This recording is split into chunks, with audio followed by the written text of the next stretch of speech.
That's bullshit. I would use them. They would be all for me. No. Illegal. Whoops. What the fuck? Okay. There we go. It was morning after Ingrad popped up. We talked about a lot of shit.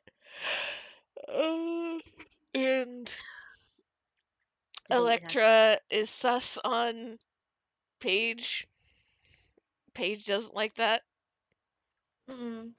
Willow knows everything now because Paige and Pierre do not think it's possible for anybody else to know French. And to be fair, they weren't even like yelling.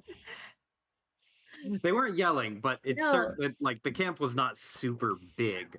So Yeah. I the imagine plus the fucking whispering was still heard oh because the yeah. camp is that small. Yes. The Mm. camp is small and also like I mean in Z's defense, Pierre doesn't think that anyone else in this group speaks French. Even though I'll just be I think Willow has responded to them at least once in French. yes. The He following morning. I should rephrase. He didn't at No, not first. even the following morning. I think she actually said something to them in French coming from the graveyard back to the city. I don't remember. And if I don't remember, neither does I don't Pierre. remember. I say Um the same thing. If I but don't remember Pierre either, just page. There was a lot to but process at the graveyard, right? yes, and there was also a lot to process now going forward because Pierre has to realize or has heard Willow speak French and now has the troubling thought of like, oh shit, she didn't hear everything, did she? Did she hear everything? What did she Uh, hear? What does she know? Paige is and Uh, blissfully in ignorance because there was fire cats. we acquired some fire cats. Acquired being a term that they are stalking us. I'm assuming to make use of our next campfire again. Yes. Uh, yes. Yes. and we debated face shit, decided that the best course of action was to go talk to the queen rather than the to Dee Dee. Um, and so Angarad took weapons, Hmm. stashed them, From, yeah, Willow, Pierre, and Paige, I think.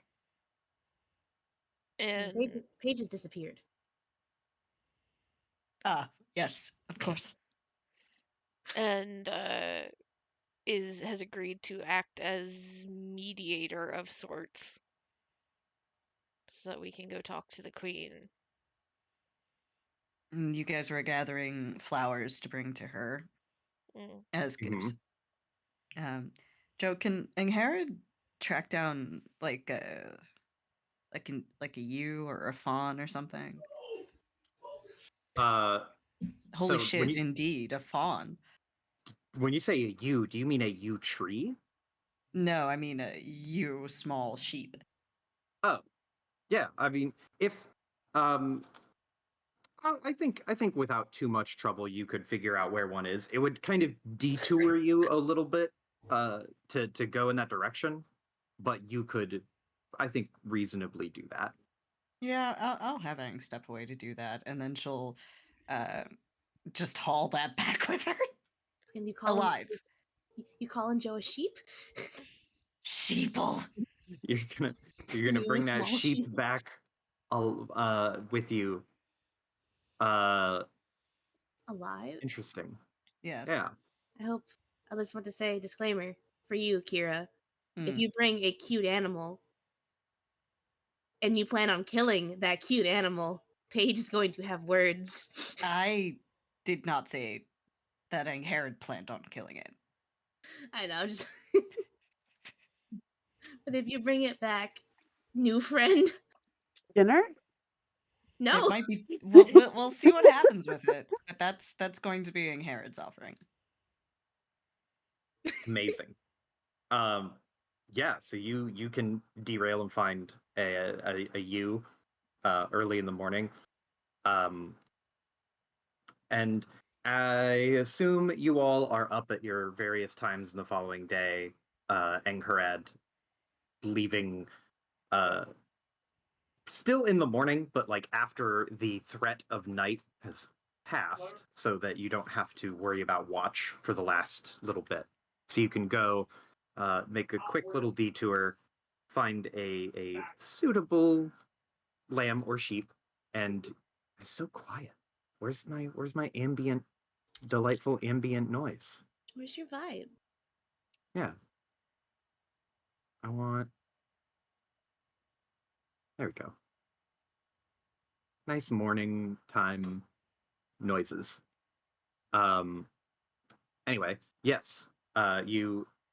You managed to find the one of the most wholesome looking sheep, and mind you, it is still January. It's still like kind of smack in the middle of winter. So this sheep's coat, it's very wholly thick. This is a round boy. Hmm.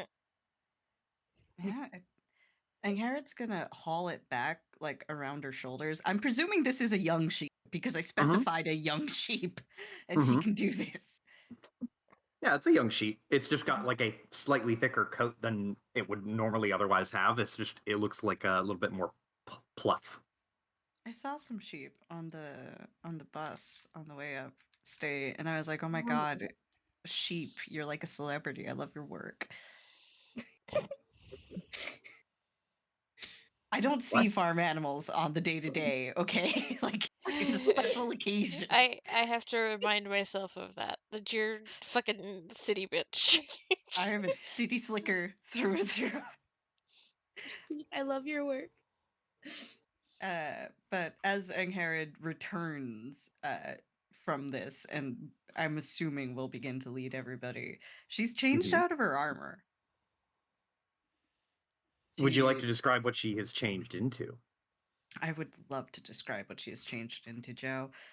She is changed into a very fine burgundy velvet coat that's meticulously tailored and has just very detailed embroidery throughout of both feathers and some flowers entwining. And beneath that, she's wearing a gown in a slightly different shade of red. Um, that's also extremely fine and very well tailored. And I have very visual references for you Eh, because I'm extra. we appreciate extra here. Yeah, so That we let do. me. Dude, you guys converted me. Paige has a fucking outfit section on her Pinterest board now. See, see, I'll put it in see. general, So I guess. useful. Yeah, so Inherit has changed into something like a combination of these two. Oh, pretty. Very She on is wearing, brand for the time. yeah, she's wearing still like a pair of, she's changed out of the gauntlets into like a pair of leather, almost driving gloves, but otherwise, yeah. Dude. Can I also say that Paige changed? Because I feel like Sure. having her wear this next to what Angharad is wearing would be so fucking funny. You are more than welcome to say that Paige, like you got up, saw Ankared was wearing something kind of formal, and thusly decided like you should also dress formally. Like it's only right. Um, Mm-hmm. Pierre does not have something nearly as formal. He will look like he has just traveled, but it'll be all right. See, I wasn't thinking like formal, or I could pick something more formal. Because like her Mm-hmm. default is also like a casual dress, but it's also like dressy enough because, performer. Mm-hmm. But I imagine that like Paige, if she's traveled and she's like, what fucking sucks? Wearing a dress right now. Mm-hmm. Even though she likes dresses. Her clothing is like 90% knee length dresses. So I think that like she saw the formal, she's like, okay, I think I have something. And I imagine Paige is wearing something like this. It's I appreciate you finding something that fast. like I said, I have a fucking Pinterest board now. Whereas like she's got like the Aw. big sweater and like the gloves and like the boots, but she's got bows on it. And I imagine the hat Hmm. is pretty accurate, With the almost face on one it. to one. However, it's more like bunny themed than like monster face. You know what I mean? It's like a cute like Yeah. bunny face on the It's top. With like maybe floppy ears. Yeah. the cartoon bunny where it's just like very, very simple, cartoonish black elliptical eyes or ellipse eyes, and then you have the Yes. little like X for the mouth, and then the little triangle for the nose. Yes, that's exactly it. On the hat, and like the little ears are like slightly longer, just very slightly. Hmm. And she's got that on. She's like starstruck by Encarad's outfit. You and Pierre both. See, Paige wants to talk like, "Oh my god, that is so cute!" You know, like, "Where'd you get this and that? It looks so pretty," and all the clothing talk. Mm-hmm. Because she's like, "This is so cute, and you look so fancy and so cool," and you know, all that stuff. That's what she's gonna want to try and do while we're walking. Did I miss something? No. Just Paige being excited about Anghared's outfit and wanting to Ah, talk about clothing, but doesn't. question mark. Is that you didn't say why, What Amy? do you mean? Why? Because you said like Paige wants to talk about clothing, and I was like, but doesn't, right? She restrains herself from doing so. Why would she? Just Because the I way thought you that you phrased it made it with sound the like she phrasing wasn't of like, going to. Oh, yeah, she wants oh, to, sorry, but sorry. and I was like, oh, but she doesn't. No, But it yeah, was if more you, so like a if and Herod will like listen and engage her in oh, conversation. No, gotcha. and Herod would happily engage her on that point. A Uh, the funny thing is that she's dressed like that with a fucking small sheep slung over her shoulders. which it's a very cute sheep. Paige has to comment on it's very cute. It's going to make a great pet. And Herod says that it would make a very fine pet. Uh, does not comment on that further.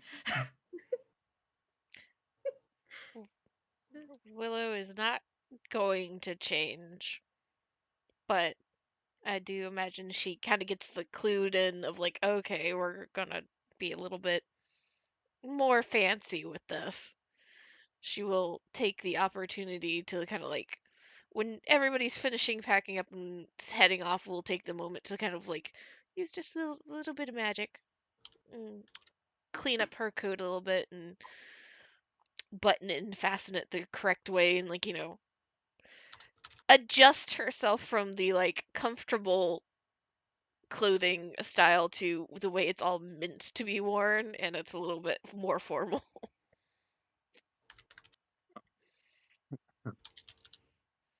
What's with you guys?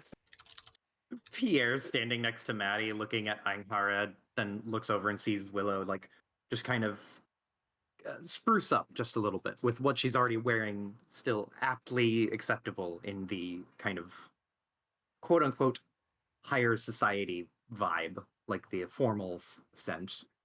Um, he just, and Maddie and Pierre just haven't changed. Yeah, Maddie's just like, what's with them? He pulls on the edge of his coat and kind of like he pulls on the edge of his coat in the way that he looks down at it, and he just like, I feel a tad underdressed. Would you Wait, like me I got to this. help you out with this? How would you help me with this? Just kind of slow smile. Uh, when you're in the aristocratic realms, long enough, you figure out your ways. She'll come over and start. If he doesn't stop her, she's gonna come over and start fussing with his clothes as they're walking. He does not stop her. He just awkwardly. You can tell he gets a lot more. He stiffens up like a lot when you get close to him and start fiddling with his clothes. His clothes are of they're worn. These are well used clothes. He seems the type of person that once you get up and look at his clothing, it's like, oh, okay, this is his favorite jacket and his favorite pair of boots and probably his favorite pair of pants. Um, he like Everything. he is very much like a creature of habit, and when he finds a thing he likes, he just kind of sticks to it and wears it out. She'll kind of try to subtly use just a little bit of magic here and there to not repair necessarily, because then they're gonna fucking know that, Mm-hmm. but to touch up a little bit, like not as frayed, not as discolored or whatever. And then she will just, I'm assuming it's still a decent jacket though. Oh yeah, it is a decent jacket. I would describe it as like kind of like an old school Civil War era, like it's kind of square cut on the shoulders. Mhm. He has like golden or not golden, brass colored buttons that are like the that fit through those big yarn style loops. Like it is a pretty nice jacket. It's vaguely Sh- military, but that's kind of the style that Termark has adopted lately. Once she is done messing with his jacket a little bit, she is going to just pull out an extra one of her shirts and she's going to start kind of cutting it up and ripping it up so that she can tuck it under his like collar and shit, give him like a little bit of a ruffled collar and all that type of stuff, whatever she thinks is going to make it look a little bit nicer. You start cutting up one of your shirts, and at first Pierre is like, when you first take out the shirt, he immediately is about to protest because he's like, I don't want to wear a woman's shirt. But then you start cutting it up, and then he is just, before he can say anything, is just kind of lost about what's happening now. It's like, did I upset her? Is this her lashing out? I don't know what's happening. And then you take a small piece of the fabric, kind of twirl it around, tie it into a knot, do a quick little like just hold it in place kind of stitch. Um, just a little puff of weird to kind of freshen it.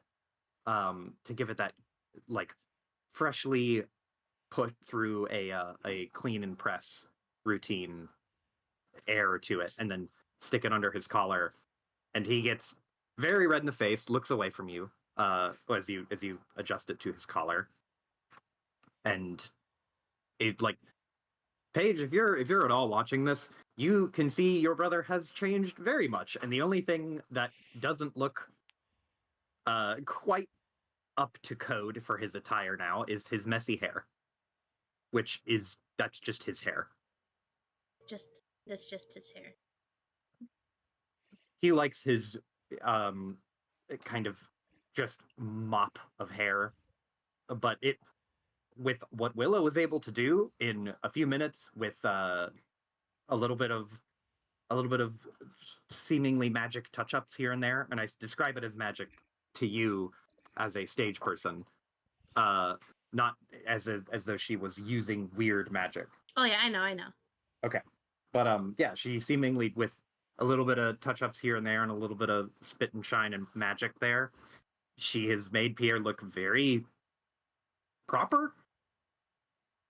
He looks like he did, or he looks like he would imagine, or you imagine what he would wear if he were to go to like a high school prom or something. Aw.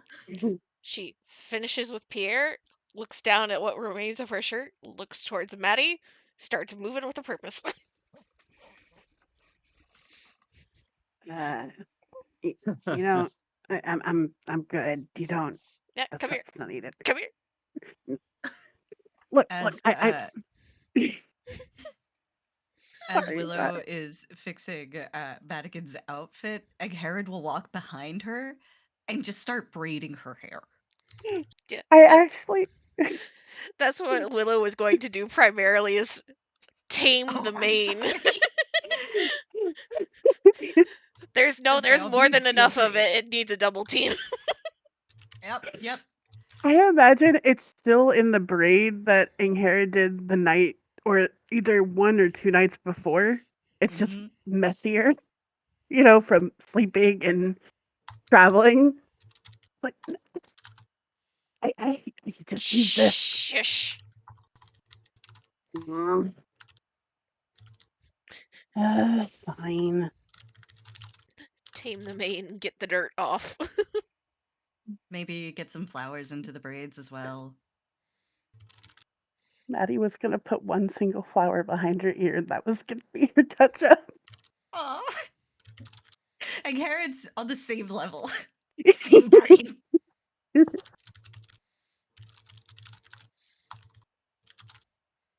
Just, Just very forcefully pause her while walking at one point, like pour some water on a cloth, wipe her face.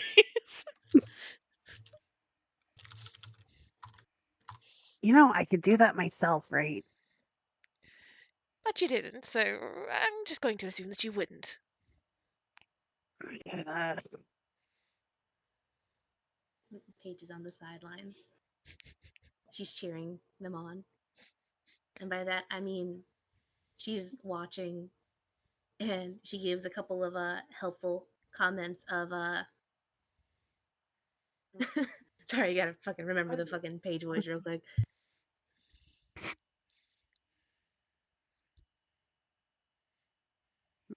And she's going to fucking sell out Maddie if Maddie is trying to escape.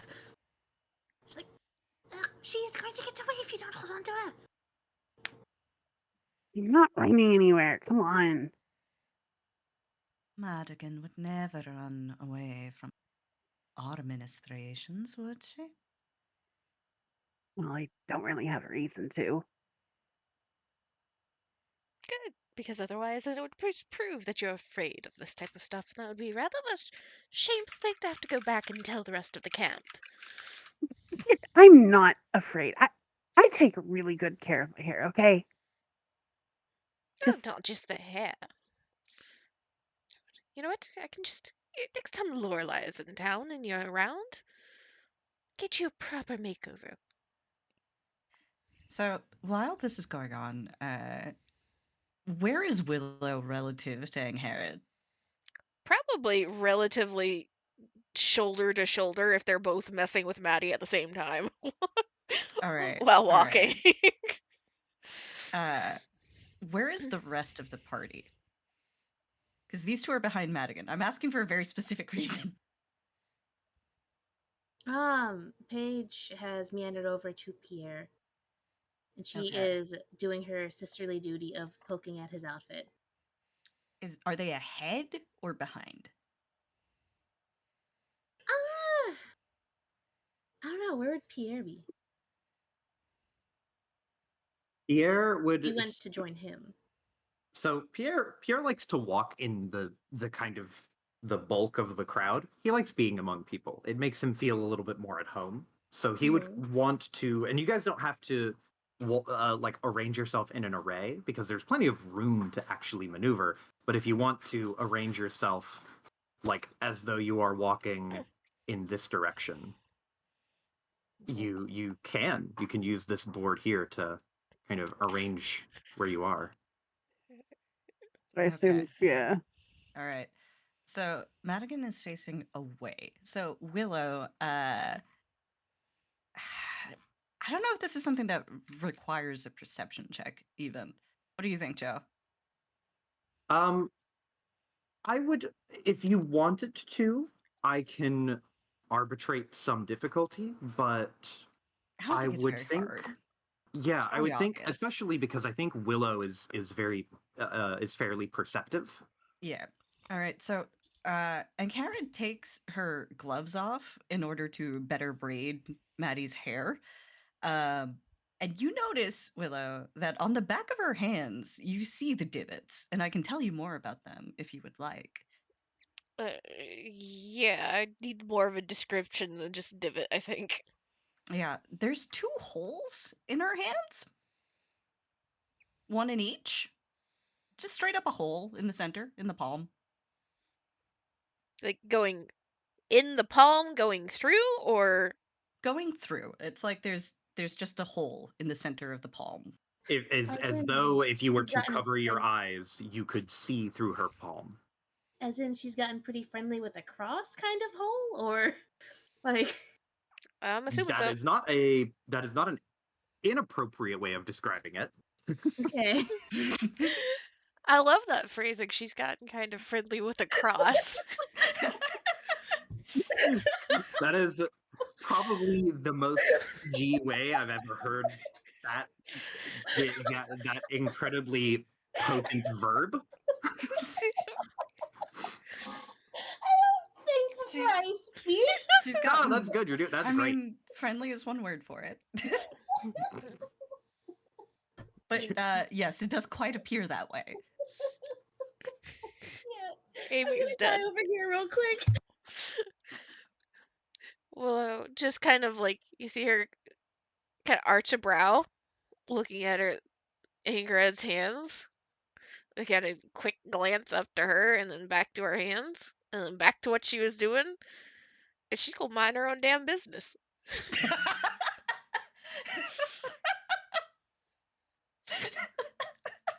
I love that. I love that so much. She's Not gonna she's question it whatsoever. she's She's like, not no, right now. She's got her hands full with the slightly ornery werefox. not my clown, not my circus. It's just a little call towards the front as Paige is poking at Pierre's outfit of it's just essentially Paige, if you fuck up his outfit and I have to fix it again, I'm going to mess up your outfit. It's so rude. I'm just looking at it. Held together by like 2 stitches in a dream. She's like, put your hands up. She's like, okay, okay, okay. It's fragile. I see. I get it. But she, um, let me. Fuck, that's a period. That's not a slash. File that away for some shit to see in the future or to talk about in the future. But you said that he looks like he looks like he's going to prom now, right? All gussied up. Yeah, Yeah. slightly more. Like, I mean, obviously he's not wearing like an actual tuxedo, but No, for what he was wearing when he woke up this morning, he that's nice. looks impressively well done. Yeah, but the only thing is his hair, right? Yes, his hair Hair's so is messy. yeah, still kind of just everywhere. So Paige is going to like look at him, fucking hands up, like, okay, okay, no touching. Get it. Uh she's going to like take a probably hop forward and like turn around and walk backwards for a bit, looking at him, like putting like her finger under her chin, and that like, she's gonna tilt her head left and right, and she's going to snap her fingers. And Paige is wearing the outfit in the hat in the picture, right? Mm-hmm. But bunny themed, right? Mm-hmm. So It was all she is up in going the middle. so she is going to reach into her bag and she is going to pull out her top hat. Mm-hmm. And she is going to fanfare dusting it off. There's no dust. She takes good care of this thing. She is going to hold it up to Pierre to wear. Uh, he just looks at it and then looks at you. She I appreciate the offer, but it will mess up my hair. she gives him a flat look. It's Uh, not big enough for my head. you know it's going to fit. And Don't talk to me, there's okay? no way to you to mess up your hair. Your hair is just a mess. My hair looks fine. It looks messy. Well, I'm not. It's not going to hide in the hat, is it? What do you think a hat does? It goes Yeah, on what top of about the the? hair. Just put it He on. he begrudgingly takes the top hat and puts it on. And And then the hat, yeah, go ahead. I was gonna say, I imagine the hat, Joe, because of what it is and where it's from, Mm-hmm. it fits. It does fit. Mm-hmm. Hide the messiness. It's the top part that's messy because the bottom part is like shorter. Can't Mm-hmm. have that be messy. Therefore, hide the mess. You like. There's also just uh, you you you know when your eyes are playing tricks on you, especially whenever you like you call upon some of your weird potential. Uh, and there's something that you notice that most people probably wouldn't. In fact, most everyone would probably overlook this, Pierre included. But as he puts that hat on and looks kind of begrudgingly at you, he crosses his arms, and you notice that the little bit of hair that is underneath and around the brim, like that hair that is still visible, uh, as he puts the hat on and adjusts it, it just kind of brushes itself into place. But there's so little of it to see, and you have to be very close to see it. Um, it's just a tiny little touch of weird, just kind of straightens it up, as though it gets the intention of what you're doing and just says, like, yeah, I can do that. But Can't wait he, to know. like, with his arm, we're with the hat on and his hair now, like, appropriately pushed to the side from what little there is, you can see he crosses his arms and he just goes, "There, are you happy? Do I look suitably uh, aristocratic?"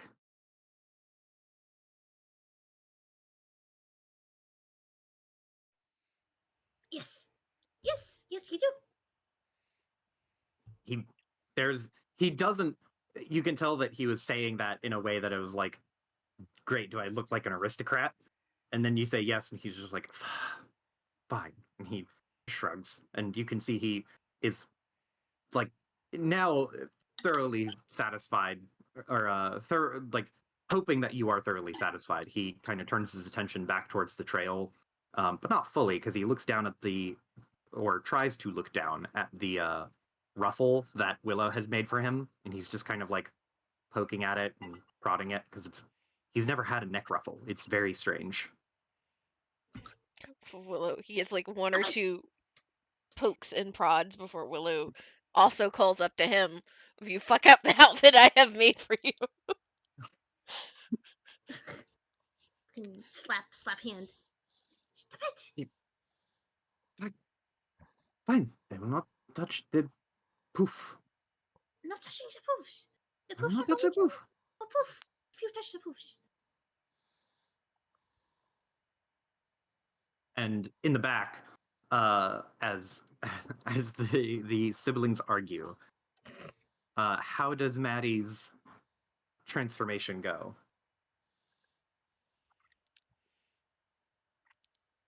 Fucking Rapunzel braid. Yeah, I'm like, Yeah. oh. Yeah, Rapunzel braids, Rapunzel braid. Mm-hmm. weaving Rapunzel some braid. flowers in there. Not bothering too much with the clothes themselves. Just getting very, very intricate with the braiding. Like I imagining Harriet No. is going fucking hog wild back there. Uh, No. The Willow. secret is if you make the hair really extravagant and eye catching, they're not going to look at her clothes. Yep, yep. Exactly.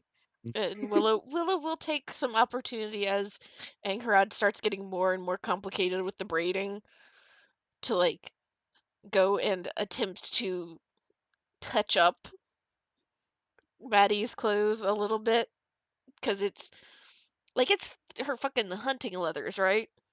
Yeah. So there's not a whole bunch you can do to make them fancier. You can just make them look better. Yeah, Tiny? like Nice fresher, cleaner, Yeah. less scuffed up, less used. quality. Put a resist on the leather real quick. Mhm. I so I fully imagine that Maddie when she does her hair, she doesn't do the intricate stuff because it's a hassle to do and undo. Mm-hmm. So she is suffering. She's going to suffer. She's grumbling as this is happening.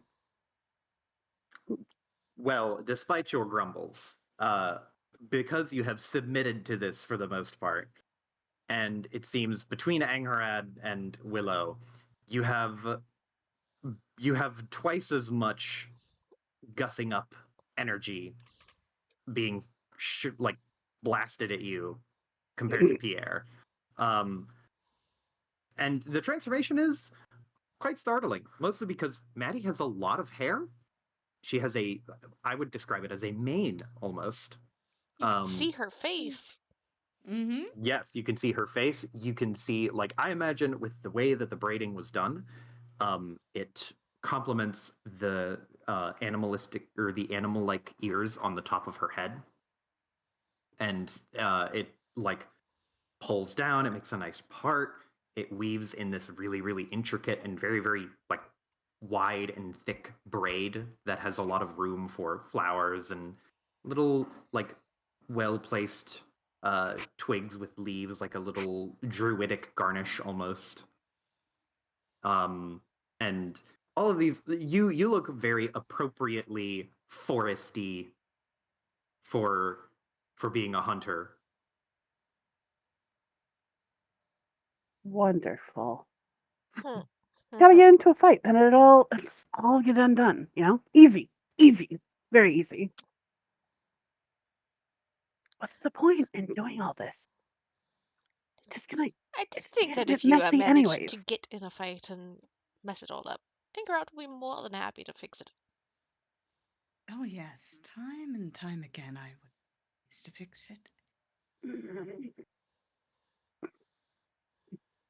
You don't have to though. Just submit to fashion, dear. You at that statement, Pierre kind of snorts and like he looks at you, Maddie, and there's a little bit of just like uh I what is the opposite of like vicarious envy? Like being glad that he's not in your shoes, having to submit to fashion nearly as much, despite having a top hat and a neck ruffle. Just be happy that we are not in a city where she can actually take people shopping. Oh gods, no. Hmm. Paige turns around to walk backwards a little bit. She's like, "It's okay, Maggie. You got this. Just hang in there." There is only so much pitching I can take. Just gotta be getting strong. You're going to get through this. You're going to survive.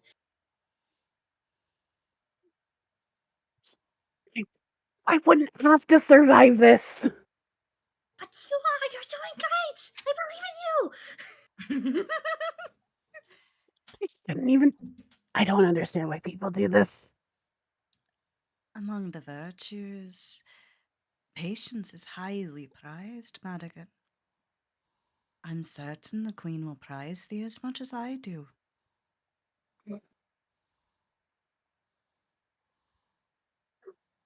Well, I don't really care what the Queen thinks, but I do care what you think, so.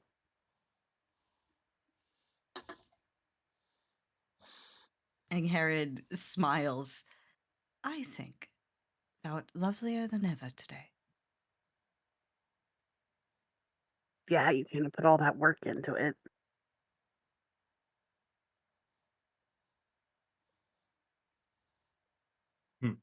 And Herod's just happily fiddling. She keeps fiddling back there. She almost can't help herself. There is a lot of fiddling. Maddie's arms are crossed. As like I just imagine like this trail almost. Kind of like how you would imagine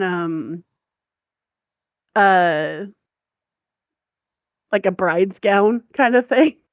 Mm-hmm. kind of akin to that in a sense of like Ingharad's messing with her hair and Maddie's just like cross-armed, not abused, unhappy, annoyed, Glumpy. grumpy. Mean- That's the word. Thank you. Meanwhile, Ingrid is so happy. She's so at peace. Dude, this is probably such a funny sight to turn around and look at. It is a like very pleasant energy. What? Don't worry about it. Meme coming. Oh boy. Well, it is a very pleasant energy that has kind of taken up the walk. In fact, I can find some good pleasant walk music, probably. But the day is fresh. The air is cold. It's dry. Despite it being cold, there's no snow. It is just very cool and crisp. But everyone is bundled up to the best of their ability. It helps that Angerad, as you are carrying this sheep, to have this sheep over your shoulders, because there is a just palpable warmth, and the sheep is very just relaxed, just hanging out, vibing, head empty. As appropriate for sheep. Mm-hmm. Not a single as thought in those heads. There's not a single sheepy thought in that mind. Not a one. As you guys are walking, though, after a lot of the touching up, Pierre is going to get a little bit of the courage up to look at Einhared and say, I have a question, if you don't mind. What is with the sheep that you have? I'm sorry, I just saw the beat. Accurate. Right. Willow does have a stopping point, though. I will point that out. And Harry does not. Willow had a mission. Once the mission is done, she's done. 'Tis an offering. The queen is most fond of youth in all forms.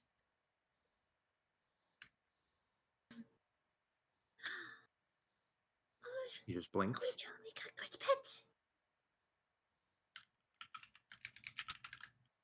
What was that?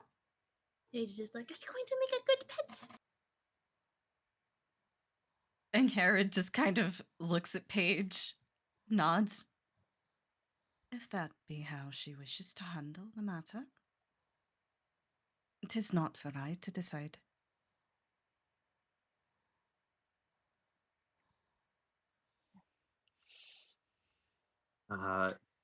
Well, Pierre just kind of scratches his head, and he doesn't really know what to make of the comment, and does not question it further. Um, Meanwhile, Electra has been doing the lonesome hunter thing of staying on task, making sure that you guys are going in the right direction, or at least on a trail, to the best of your ability in the right direction. Which, if we go to, I'm going to activate this map here for a second. So I need to go to the tile. Yeah. So you guys are about here, and the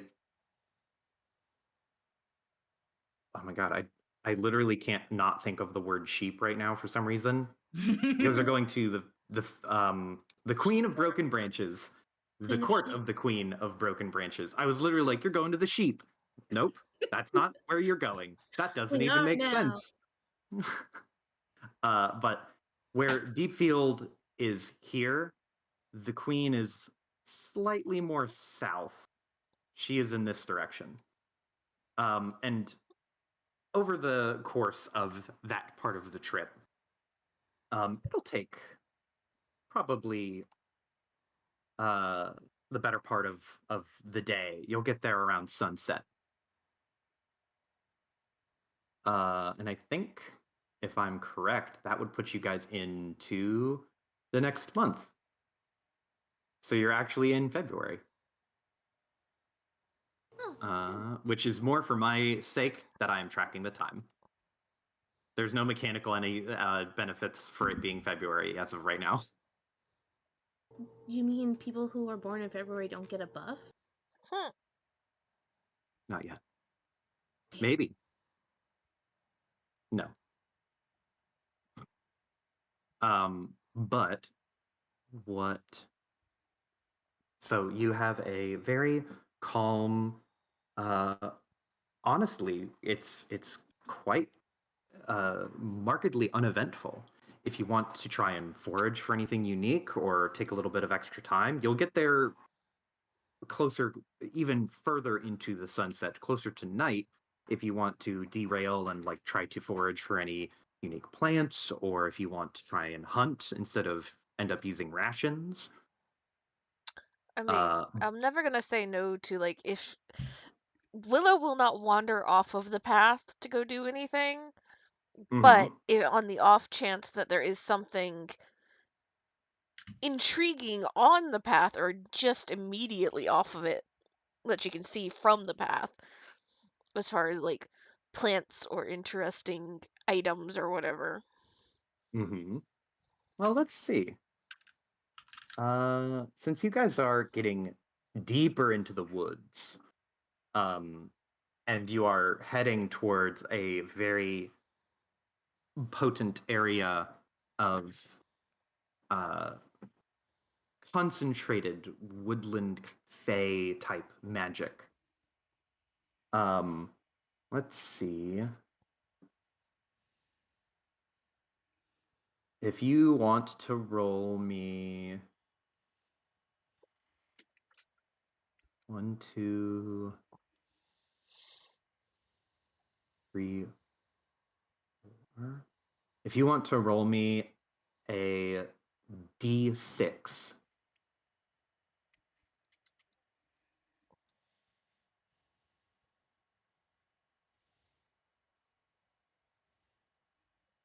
That's a cool d6. I don't know what you did to do to get that texture and combo. That looks really cool.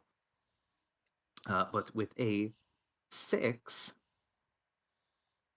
cool. All right, I gotta break out the other table here. You do find some interesting plants. Uh, we're gonna see which one.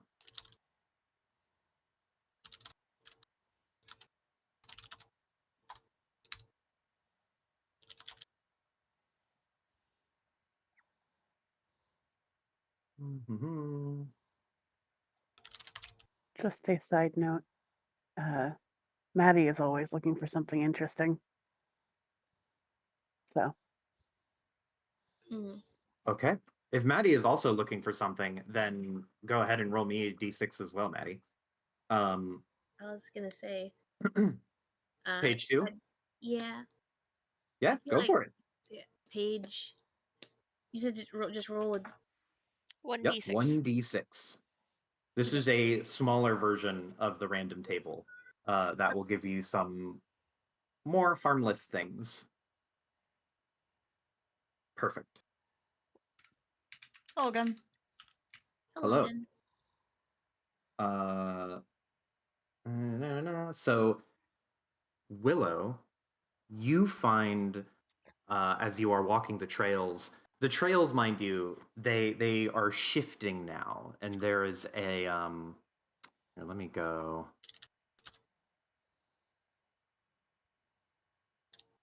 I want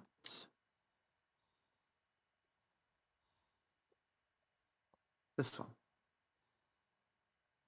There we go.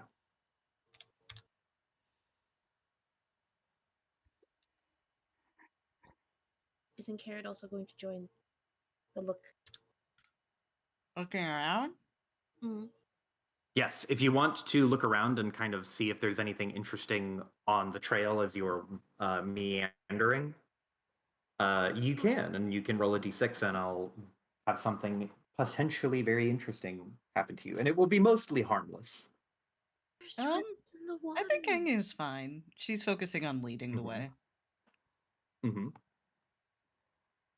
Yeah, that makes sense. Electra is also doing that. She is in a mix of focusing on the way and keeping her eyes peeled for any sort of threats, and also watching you and watching your every step, just kind of passively monitoring where you are. But Willow, as you're walking on the trail, which the trail has grown noticeably more um, grown over, not it's no less apparent. There is a very clear like path where the grass is uh, thinned and short by comparison. But as you are walking, you notice a flower that seems to be sprouting up on the roots of like in between the little area of the roots of a very very large tree. And it's a very small, or not small, sorry, a very like petite, uh, like royal purple flower. It looks kind of like a tulip, and it has uh, just without even touching it or rolling anything. You look at it and you just get a very very like strong sense of like um, delicateness to it. It seems like a very very like a precious sort of thing to be protected. It almost gives you that vibe. If you want to try and roll alchemy at 2 purple, you can identify it. Alchemy.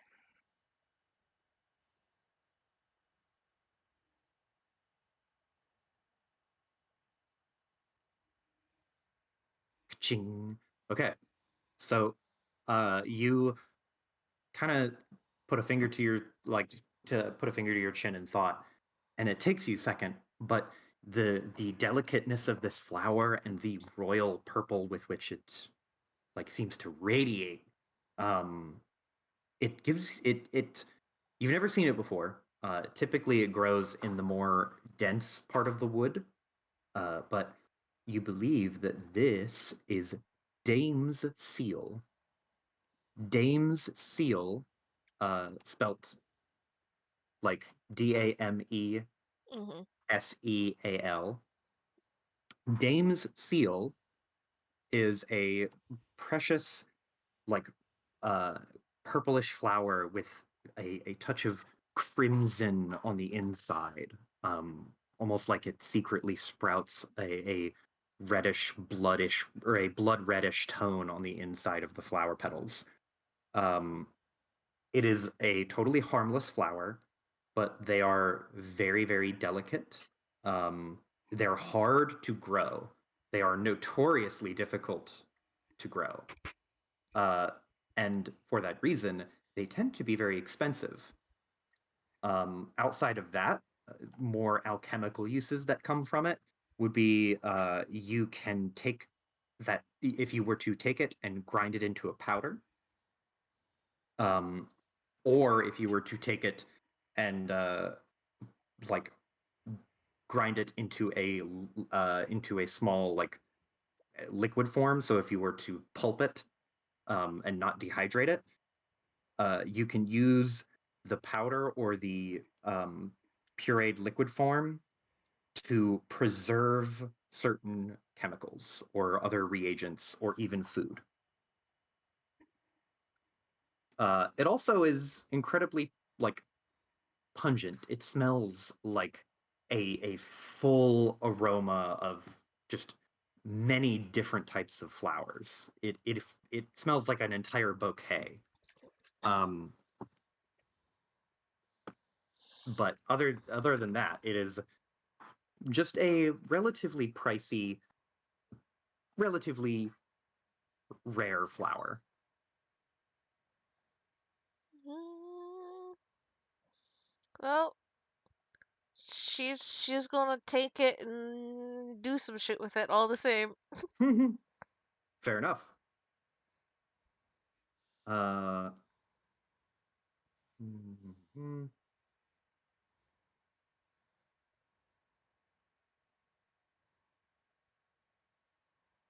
Okay, and let's see. We got Willow's 6. Madigan and Paige are 3 and 4.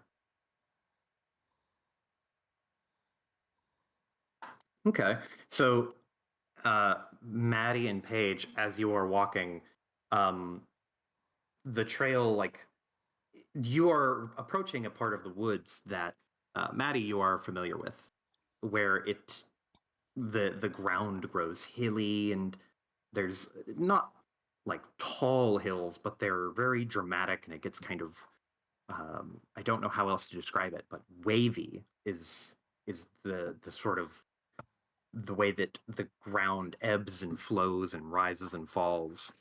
Um, and there tends to be a lot more wildlife around these areas because there's more burrows and hills and areas where uh, wildlife can kind of tuck itself in and take root and hide. Um, and both of you, at the same time, you as you are walking and just kind of enjoying the scenery, you hear a rustle in the bushes, and there is a moment of anxiety. You're like, "What's that?" And you can even see like Electra um, has like that same moment of like panic, and it diffuses itself almost immediately as out of the bushes you see something that you can identify right away, Maddie. But if but it to Paige, it looks like a rabbit. It just looks like a big, cute rabbit Oh my fucking god. with winter coat and all. It is a like brownish rabbit with brown grayish rabbit. But Maddie, you can tell that this is not just a rabbit. This is more closely hold on, what is it? I need to make sure that I'm picking the right one here.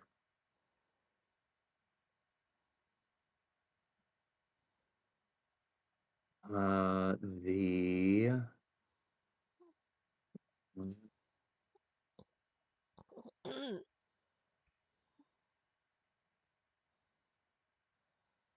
yes, okay. So you see it, and it's Maddie. You see this is not a rabbit. This is and I'm not sure if I'm saying this right, but it is an almirage or alm. Yeah, I think it's almirage. How spelled? Spelling? And Yeah. yes, Almiraj, the almirage, and you know it's an almirage, Maddie, because an almirage is uh like a wild rabbit slash like wild hare, but they have more plump, like plush coats, typically like a more fuzzy and furry dewlap. And most notably, they have a unicorn style horn.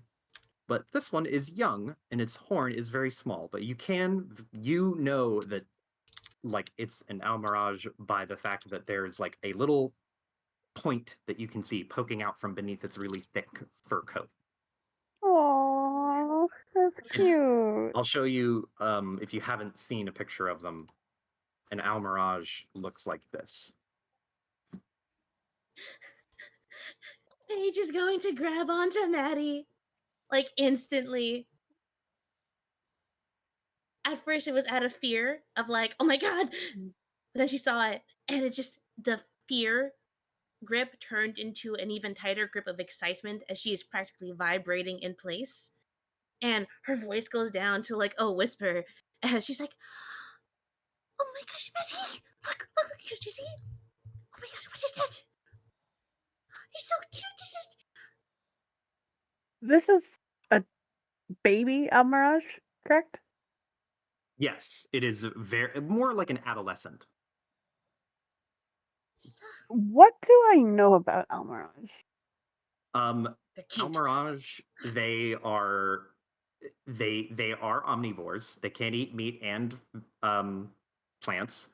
They typically eat plants, but their horn gives them the ability to hunt.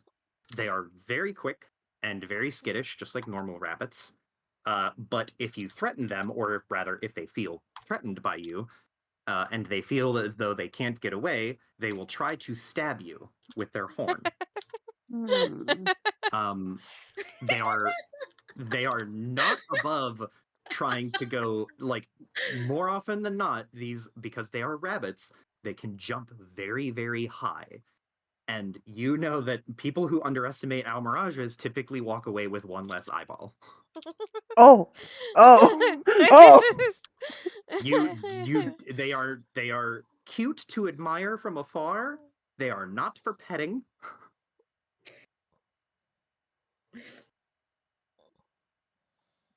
Hmm. But I will just unequivocally though this is like stumbling into any other like wild animal where it's like okay cool uh this is a cute animal, let's just let it do its thing and Yeah, we'll be okay. I wanna see if its mother is around. Just in case. Hmm. Sure. You don't have to look far. You see like uh, as you just kind of crane your neck and look around a little bit, you can see that they're over a large like knotted twist of roots and vines. You can see that there's another pair of almirages. One that is more fully grown, and a fully grown almirage, their horn is much longer and more pronounced and sharper looking. And they're about the size of like a hare. They're much bigger than a standard rabbit. Um, and they're over there. You see two almirages, one of which is partially fully grown, and one of which is very much a mature, fully grown almirage. And you could imagine that those are probably the mom and dad. Mm. Yeah, they're cute all right. I'd stay away though. I don't want to scare it. I just want to look at it from, if I get too close, they're going to, the ears are going to twitch and then they're going to drop away and then I'm not going to see them. So I got to be quiet. But look, you see? Mm. Pierre walks up to you, Maddie, and like he's kind of shouldering his pack, and he whispers to you, "She has a thing. She really likes the bunnies and rabbits. You know, the soft and vegetable types." I do too. But those things are annoying. Annoying. Is that Annoying. be that the word that was used for? You see this? She points to like a scratch on the side of her face, like a scar. Oh my god. And this? And Harry just watches, tilting her head slightly. Annoying little kids. Are What did you you do to it? are you telling me that that thing gave you a scar? The little thing over there? Well, not that one, obviously. Fierce of heart they are. I wager. Now disturb them. Just don't corner them. They get skittish. 'Tis more their forest than it is any of yours.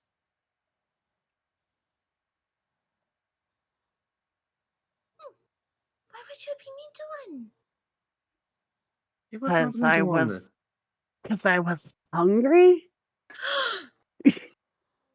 Duh.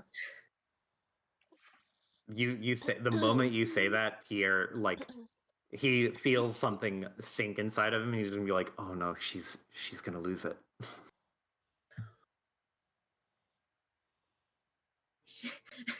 Paige, it's just like the audible gasp. And she looks at Maddie, and you see that she like her arms just like gesture up as she's talking with her hands, and the English is kind of like fucked up a little bit as she's like struggling to find a word. She's like, you, it's a funny. What you? Why?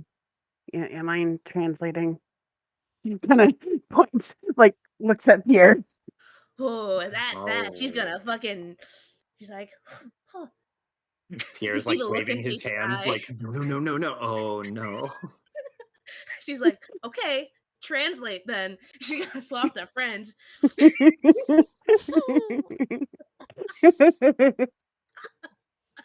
Again, this is still at like whisper level of all because she's upset, but she doesn't want to disturb the bunnies, right? But fucking Maddie says that, and it's like a fucking switch is flipped. Her eyes narrow a little bit, and she's like, "I can't believe you would eat something so small and cute and just defenseless. You're a big hunter. Why would you eat something so small when you could just, get something bigger and larger, like a deer or something? Not something defenseless." And she's just going on, and it's not ending. It's just constant, very fast French. There is a tiny protest in the midst of all of your like French very very verbose opinion that you can hear from Pierre, where Pierre says, "I can't be that defenseless," and he's looking at the scar on her face.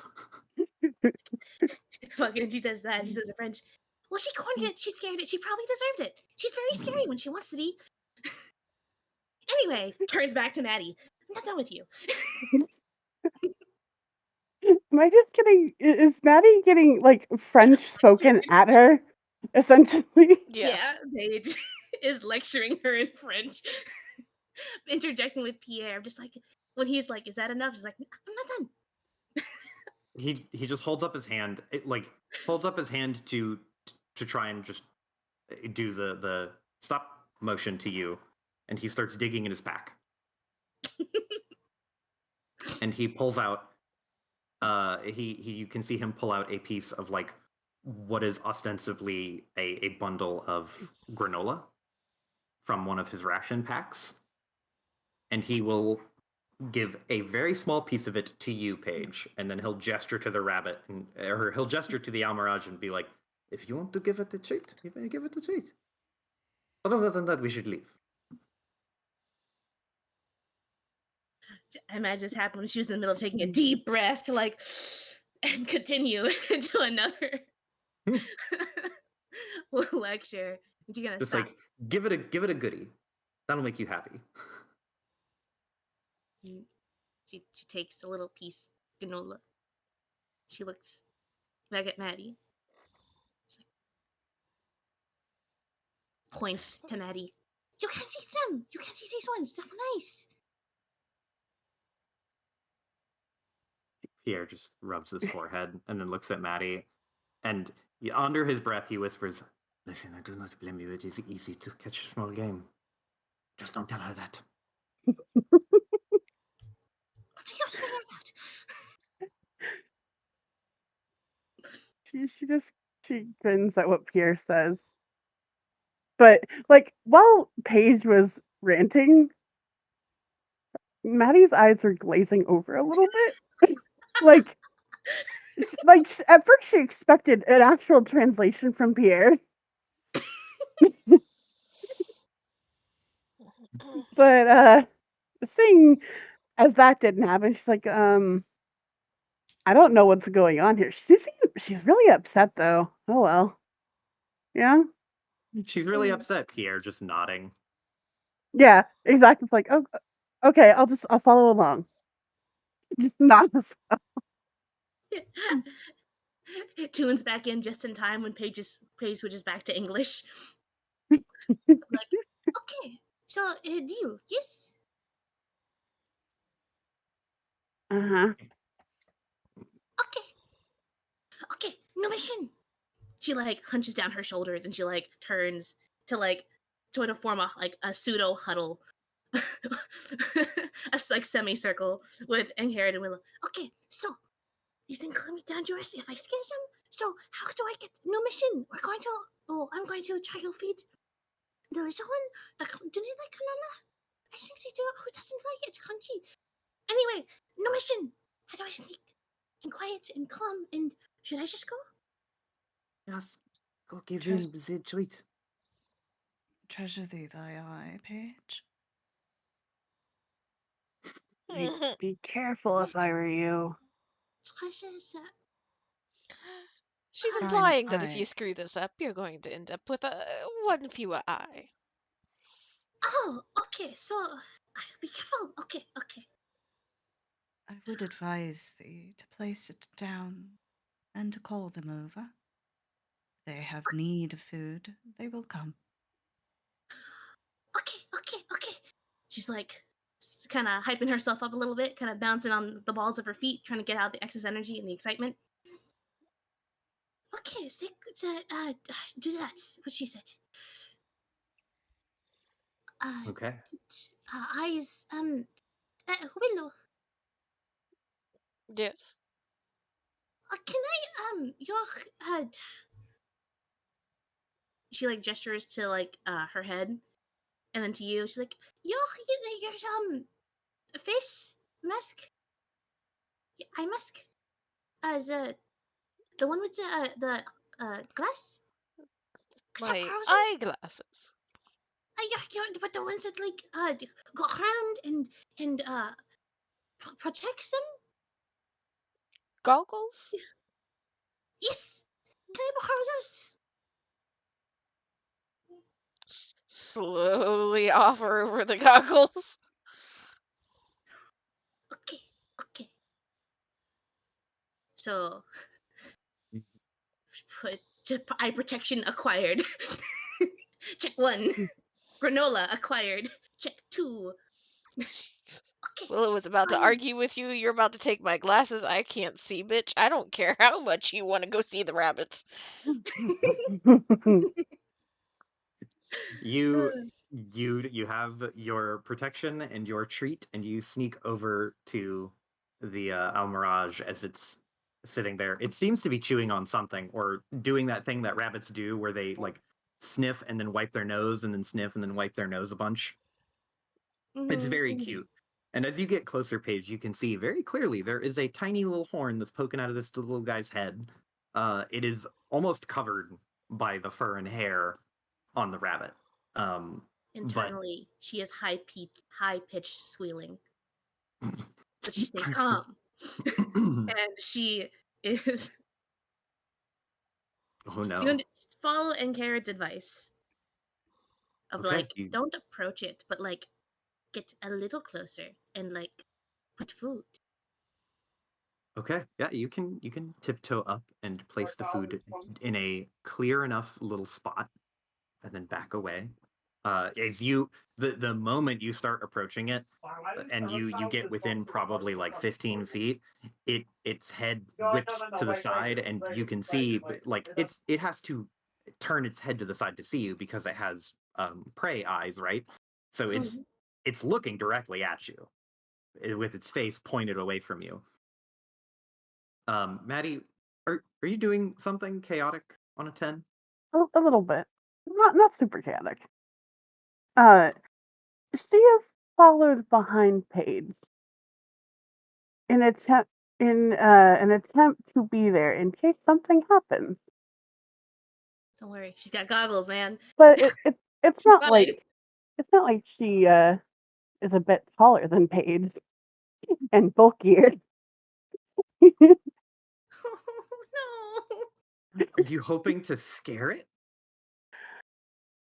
Mm, hoping isn't the right word.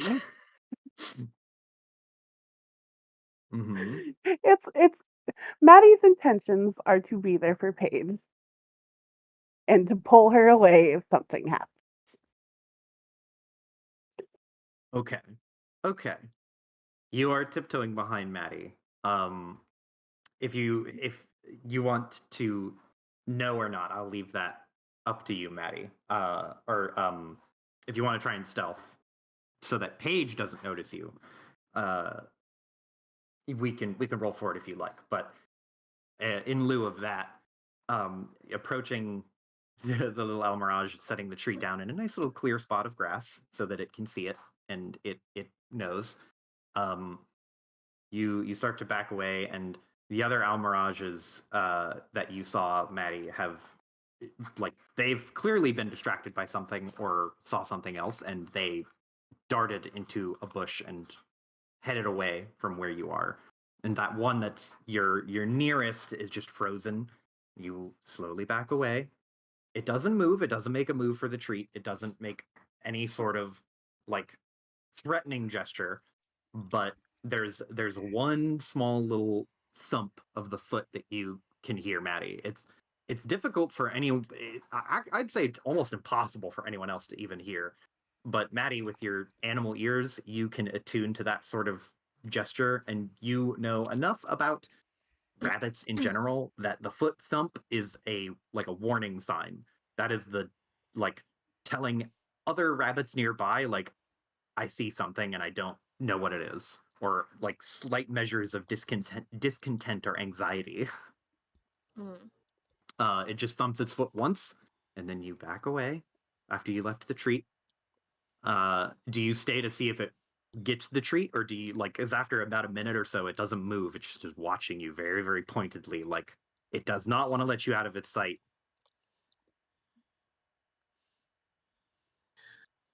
I have a question for you, Joe.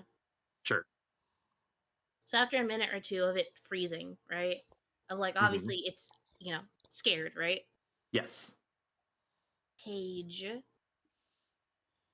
I would like to have Paige essentially put up a little mini illusion from the Okay. rabbit's perspective Okay. so that it's as if they aren't there. Okay. So you can roll me weird with one purple. Manipulating the mind of a small woodland creature is not a difficult task, but there is a chance that if it goes wrong, the rabbit will freak out and run away. Cool. So, how do you weave this? Like when you tap into the weird, Mm-hmm. do you do anything physically? Do you wave your hands or kind of move around, I think that or like close your eyes and like really, really concentrate? I was gonna say I think that's more along the lines of what she does because I imagine Mm-hmm. that she kind of just like is waiting, she's waiting, it's not working, it's not working. Okay, close eyes, take a deep breath, and let the breath out slowly, and like as you let the breath out, there's just like a slight little shift, not like a small little wind that comes through, a nice little breeze that comes through in the direction of like separating them from the rabbit bunny Mm-hmm. Almirage. Did you know what I Mm-hmm. mean? I think so, yeah. Yeah. So like she's facing the Almirage, and she like takes a deep breath, lets it out, and then like from her right, going to her left, across the little clearing, a little breeze comes through. Perfect. Um, Yeah, and that little breeze is all it takes. And as that breeze comes through, there's that like anxious rabbit gesture, like rabbits like or the Almirage like kind of stands up on its haunches and then turns its head slightly to the side and turns its head to the other direction. And you can see it's like scanning around the area. And then it gets back down on all fours and kind of curls up into a little ball. And it doesn't quickly go, but it very, very carefully like takes two little steps and then thump and catches its feet up, and then takes two little steps and thump, catches its feet up, and it thumps its way over to the little granola tree. And it like very, very tentatively reaches out with its two little teeth and it pinches it. And then as soon as it's got it in its grip, it just immediately turned heel and just boom, darts into the bush and it's gone.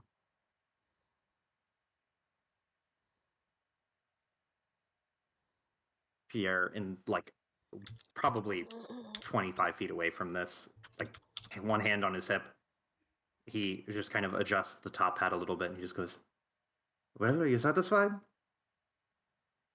You saw a wonderful little horn rabbit thing. It's very cute." Paige is stock still, and then she very promptly like I imagine she was like crouched down, right? Mm-hmm. She very promptly just like falls on her butt, and like then she just like raises her head, both of her hands up very suddenly, and like turns to the group, pure happiness across her face. as she like jumps up. She's like, "Oh my god, did you see? It was so close. It has a little baby horn on it. So it's just like a rabbit, just like a special like magic harness. Not magic. It's like I don't know. It has a horn, and it was so cute. Did you see? It took the flight, and oh Messi, yeah. Oh shit. I'm surprised it got that close without attacking. But it was just attack. It's not that nice if you don't scare them. Pierre just lets out a very, very quiet but slightly exasperated sigh of just like, oh, okay, good. And he will gesture like, can we continue our hike now? But I'd like to get there before sunset, please. And he looks up at the sun through the trees, just kind of, you got plenty of time. He's just being impatient. Say fucking Paige is on her bullshit again. He's just like, oh my And god, it's a rabbit, we're done. I do believe I'll be taking those back, and she'll walk over and just very promptly take the goggles off of off of Paige's head. Oh, I for us, I had some.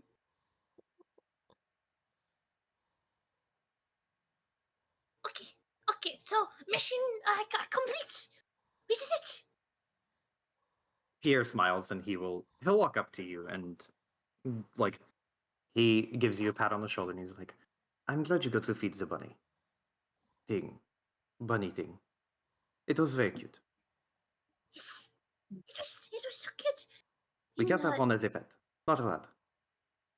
we're going to talk about this later. Are we going to talk about it later? And Yes. I imagine you're having this conversation as you What? start to walk back on the trail. She like okay, and she's going to wave, and she is going to turn to Will. It's like thank you very much for cyclicals, and turn to Inherit, and it's like and thank you very much for the mission plan. Ingharad will nod once. "'Tis the best method in these woods." Not. Going to turn to Maddie, and she's gonna be like, and you got to be there up close too. That was so cool. We got supposed to be there. It's worth noting that just for your sake, Ankarat and Maddie, these creatures are not uncommon, but they are about as common as like normal rabbits now. You also know that there are many different weird variations of rabbits that frolic through the woods. There are rabbits with wings, there are rabbits with horns, there are rabbits with antlers, there are all kinds of weird little creatures like that. The ones with antlers are the best. She stops. She This is turns. out of character. Okay, I was about to say like, if you're telling Paige that she's gonna be so fucking happy and excited, Talk about she's rabbits. gonna make a fucking bingo card of different cute creatures to find. They both like rabbits for very, very different reasons. Yeah. Just like, yeah, the ones with antlers are the best. They have their own cooking, spit.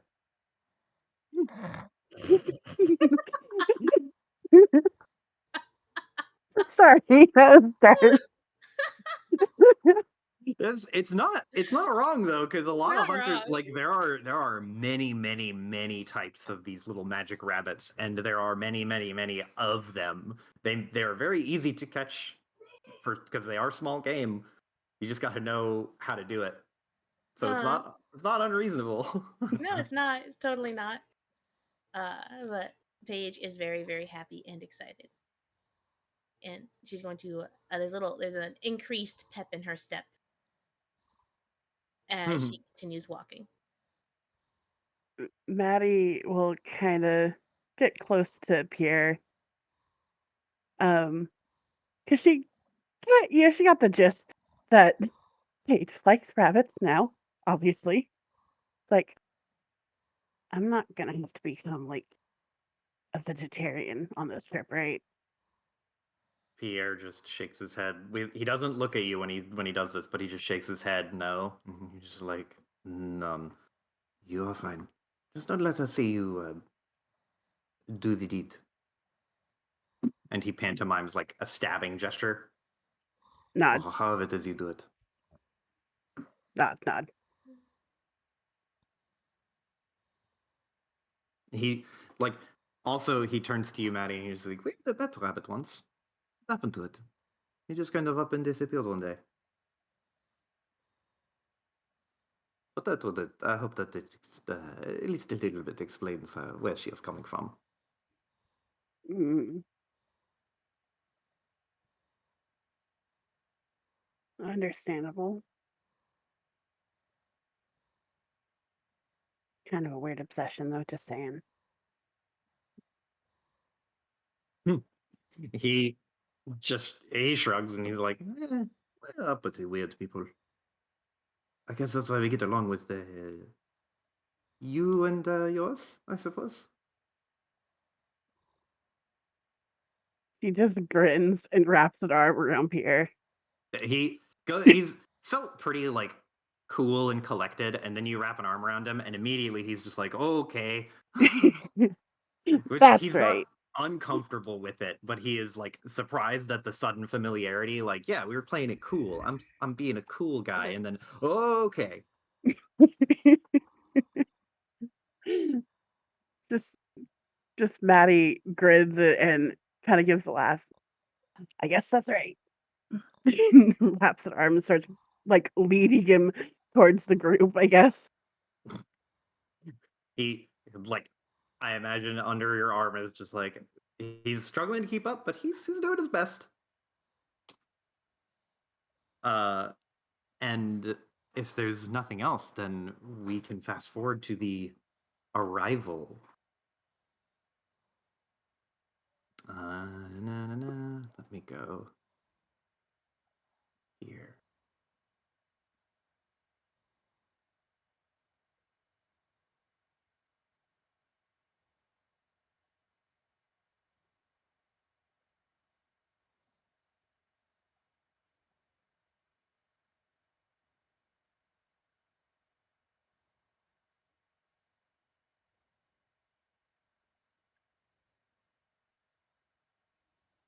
And I need to gotta bring them. Yeah, so a few hours of walking go by, and you find more interesting little plants and things. Nothing that is particularly useful in any sort of direct way, but you just enjoy the scenery, and it's nice. It's a very calming walk, but after about an hour, it turns into a very demanding hike as you get further and further in the woods and drain more and more of your stamina as you just keep going and going and going and going. Uh, but just as the sun has started to hit the horizon, you make it to at the base of a tree that is so profoundly large you cannot even fathom what the top of it must look like. And there is a part of you in the back of your mind that as you reach this place, you're wondering how you can't like the like Willow in particular, you're able to look at it and just think like, how are we not able to see this from outside the city? This should be hundreds of feet high. Let me go here.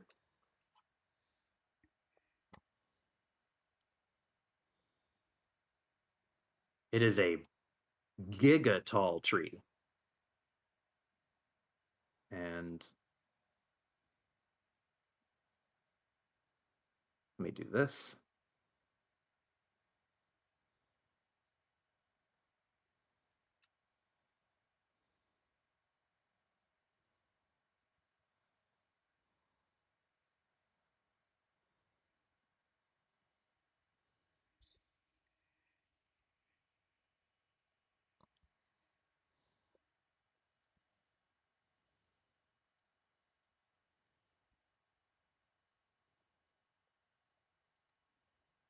One thing that is worth noting, I'm not going to put all of the tokens here, but uh, as you approach the base of this tree, you notice that you all can see just this slow shift in the air around you.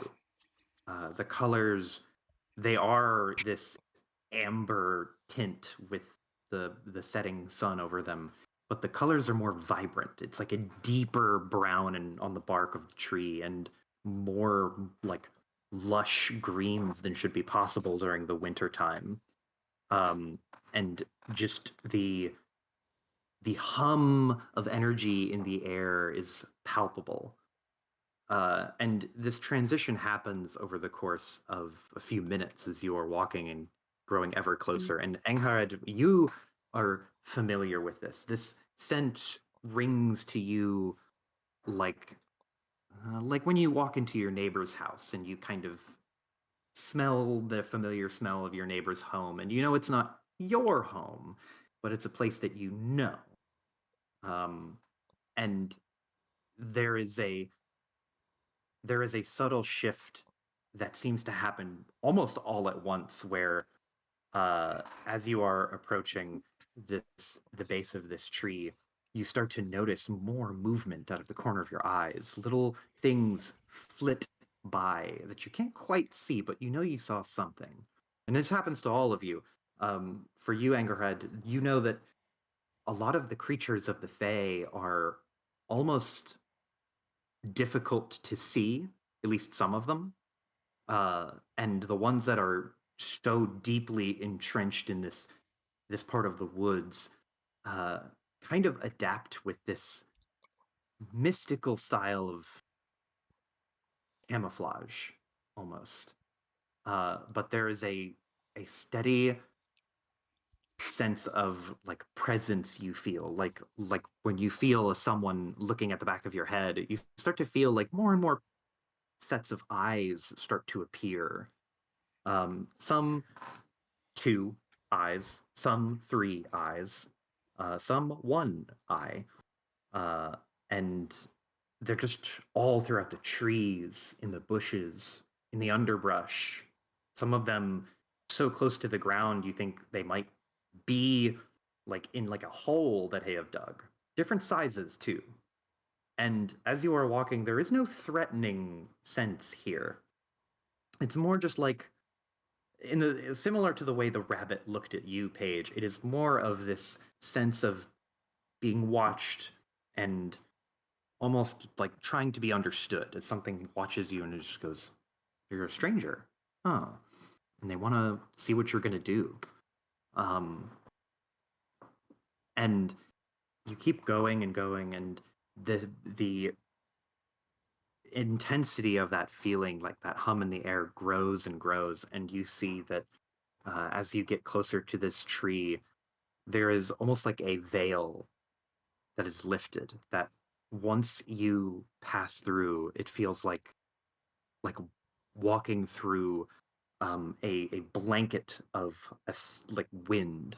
There is a smell of sweetness and uh, nostalgia almost, and you see that the setting sun hitting on this tree creates this sort of cavernous light appear, and backlit by the cavernous light, you see a remarkably tall woman, um, similar in height to Hawk, but she is not built in the same way Hawk is built. Hawk is broad and muscular and has kind of hard squareness to her frame and her shoulders, whereas this woman is delicate and her skin is this almost glowing deep brown with like a bronzish tint to it, and her eyes are white, and I mean like through and through. They have a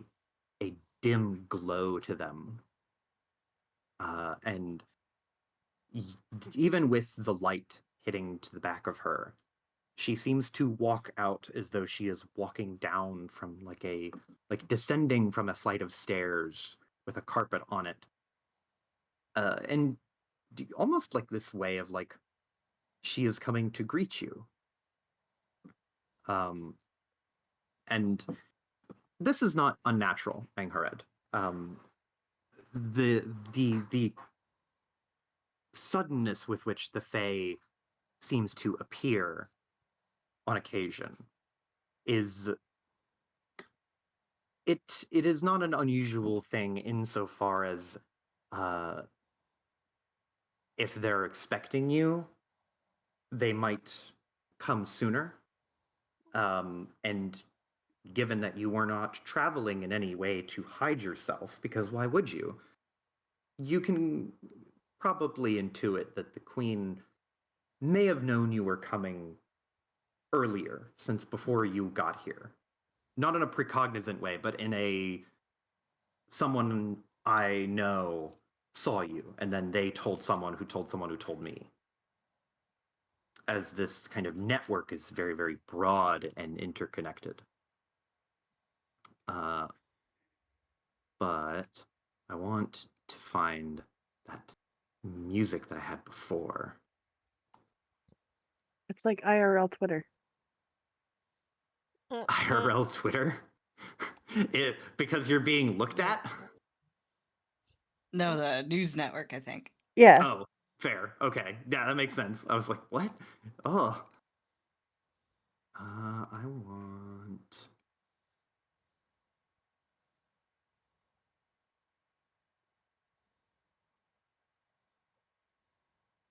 Here we go.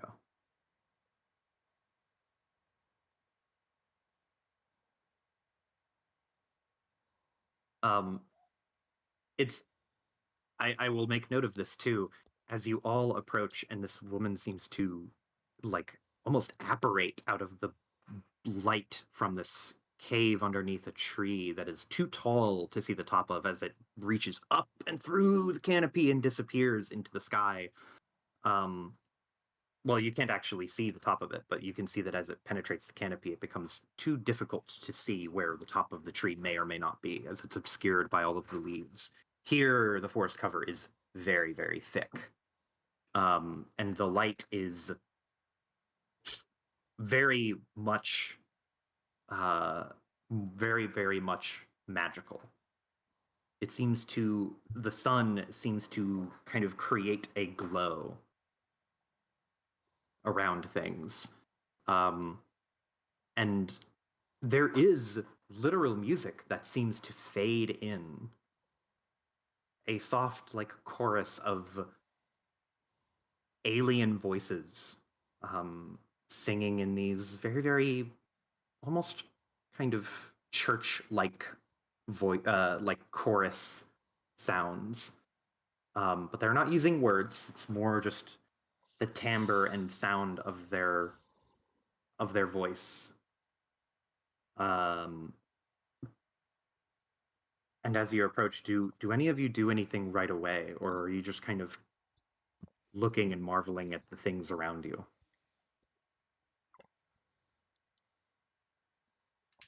Willow, I imagine, is kind of was marveling, but as soon as there seems to be kind of this like directed attention towards this figure, we'll just very politely kind of half bow,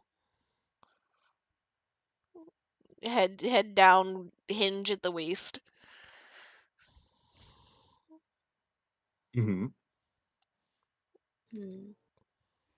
Hmm. Paige, Maddie. Paige was at first very interested in the light and how things are glowing, and then she looks at where the most light is, and once she sees the people, she kind of like zeroes in, quote unquote people, um, and she was going to. She corner of her eye, she sees that Willow does like a bow, and she's going to follow her lead. Polite little bow, maybe even like I don't know, gesture with the skirt, you know.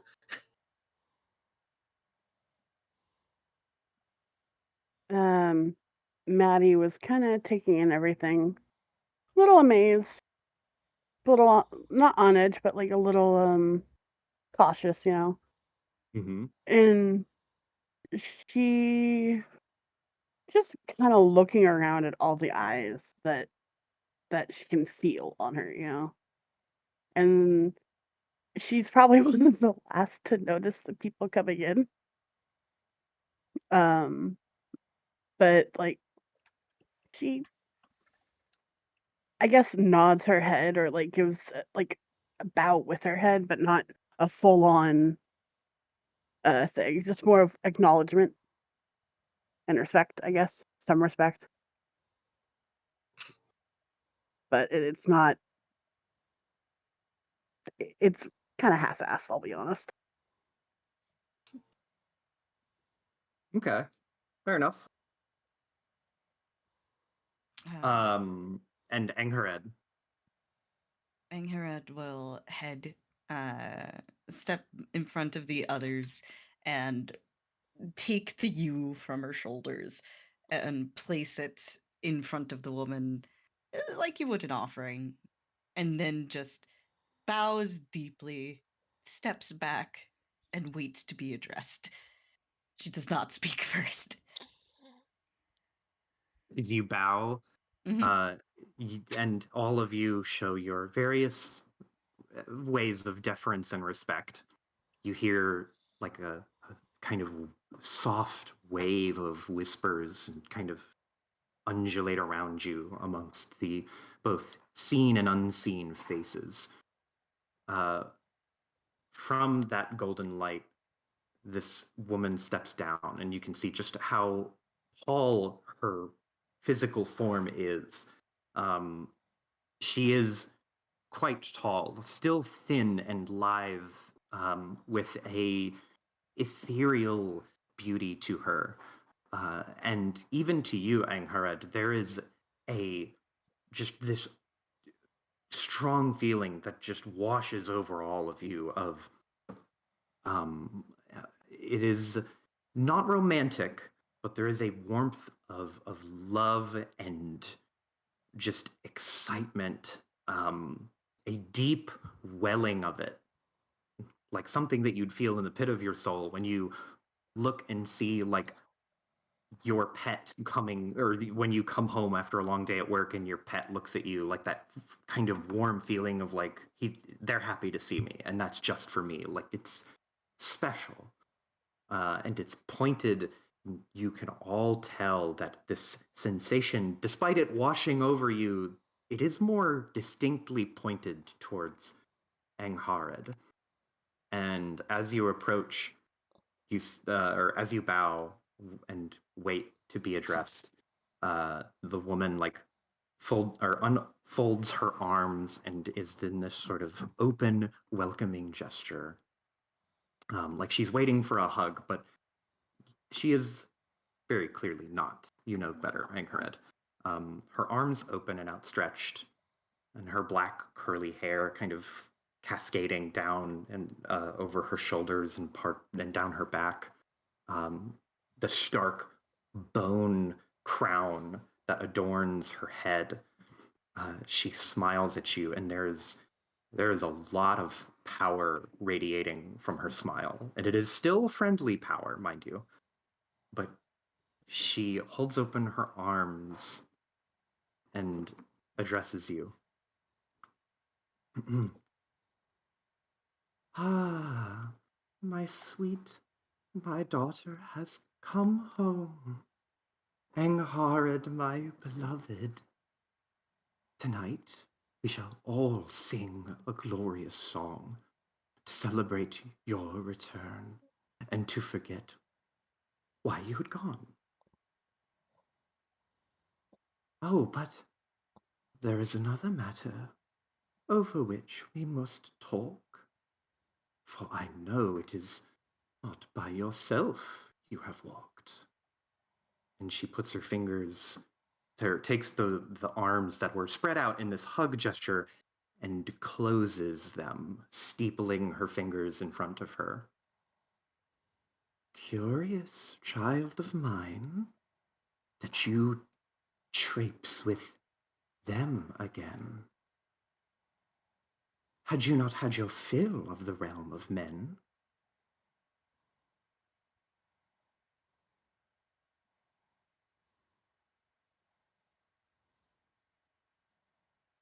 Hmm. And she, despite asking a question, she kind of tilts her head back. Had you not seen enough of their hell? Don't thine ears still ring from their bells, the very ones which rang your own knell? One slip, and out from firmament thou fell. Ah! And she opens her hands again in the hugging embrace, um, and just shakes her head a little bit and closes her eyes. Let us not forget our heads.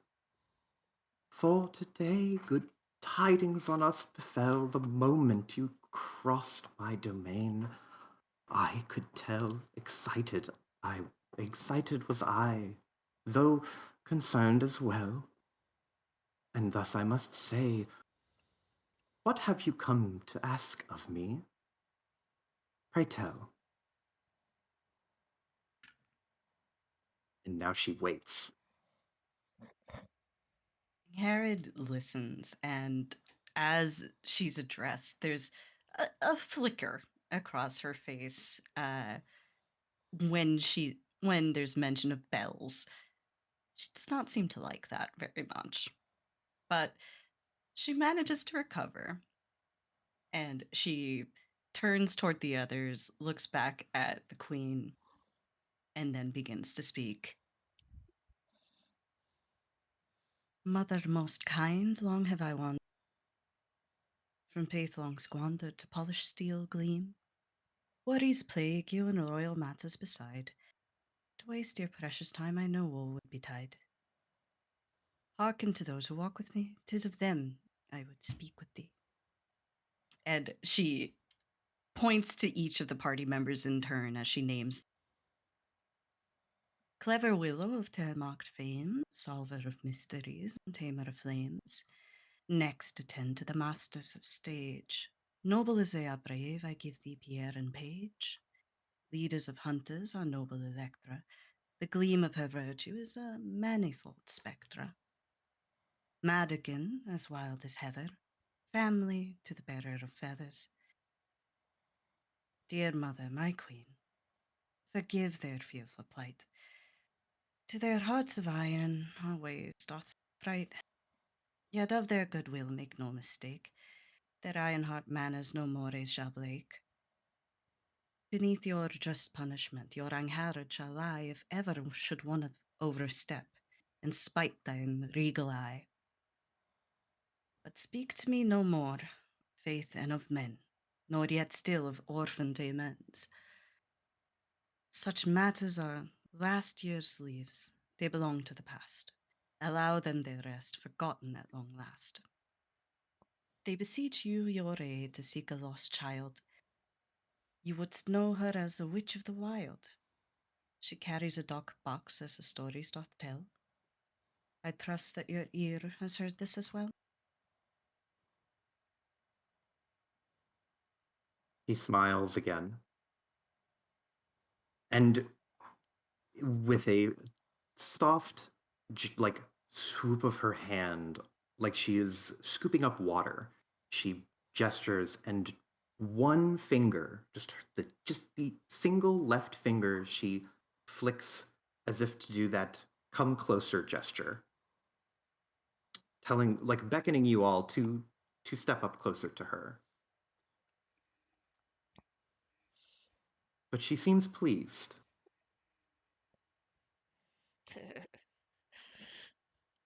Gonna be a lot of questions for Angaron. Dude, Paige is fucking struggling to understand what the fuck is being said right now. I like Same. Paige and Pierre. I imagine Pierre looks over to you and is just like, it doesn't say anything, but there is like a complete like, I, What the are they fuck is speaking in happening? poems? As the confusion is washing over the others, Willow will just very subtly kind of try to step her way towards the front, shoulder to shoulder with Angaron. Just kind of very subtle, hand down by her waist, but patting gesture of okay, calm down, we're fine, Okay, stop.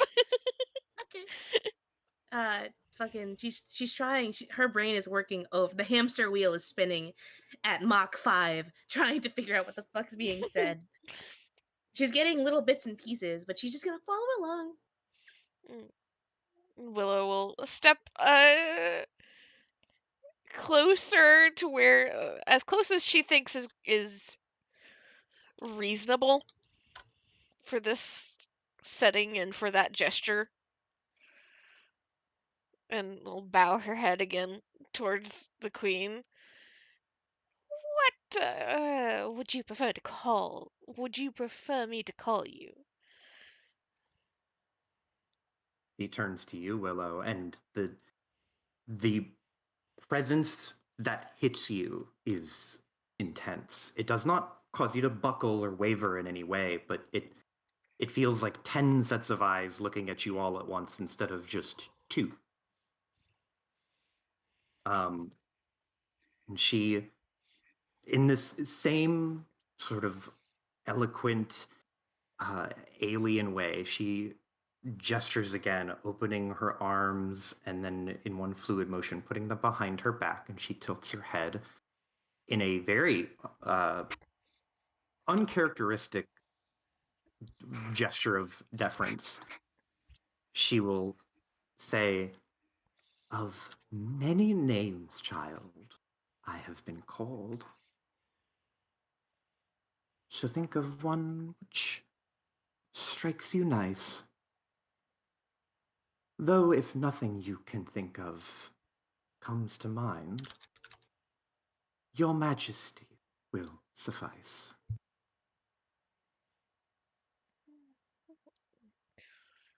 Willow just nods slightly.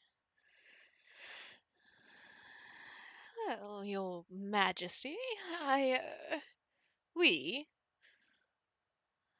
like Uncle Artius has told you, are a little concerned about a child who is in the woods, though lost she may or may not actually be. We were hoping we could potentially request some aid in finding her before anything too unbecoming befalls her. She nods once, very, very slowly and deliberately. And you can see from this distance, despite um, despite being far away, you can see that her eyes more clearly now. You can see that the iris and the pupil are both white. It's not the entirety of her eye that is a single color, but it is a single color, and it's very, very difficult to see where she's looking.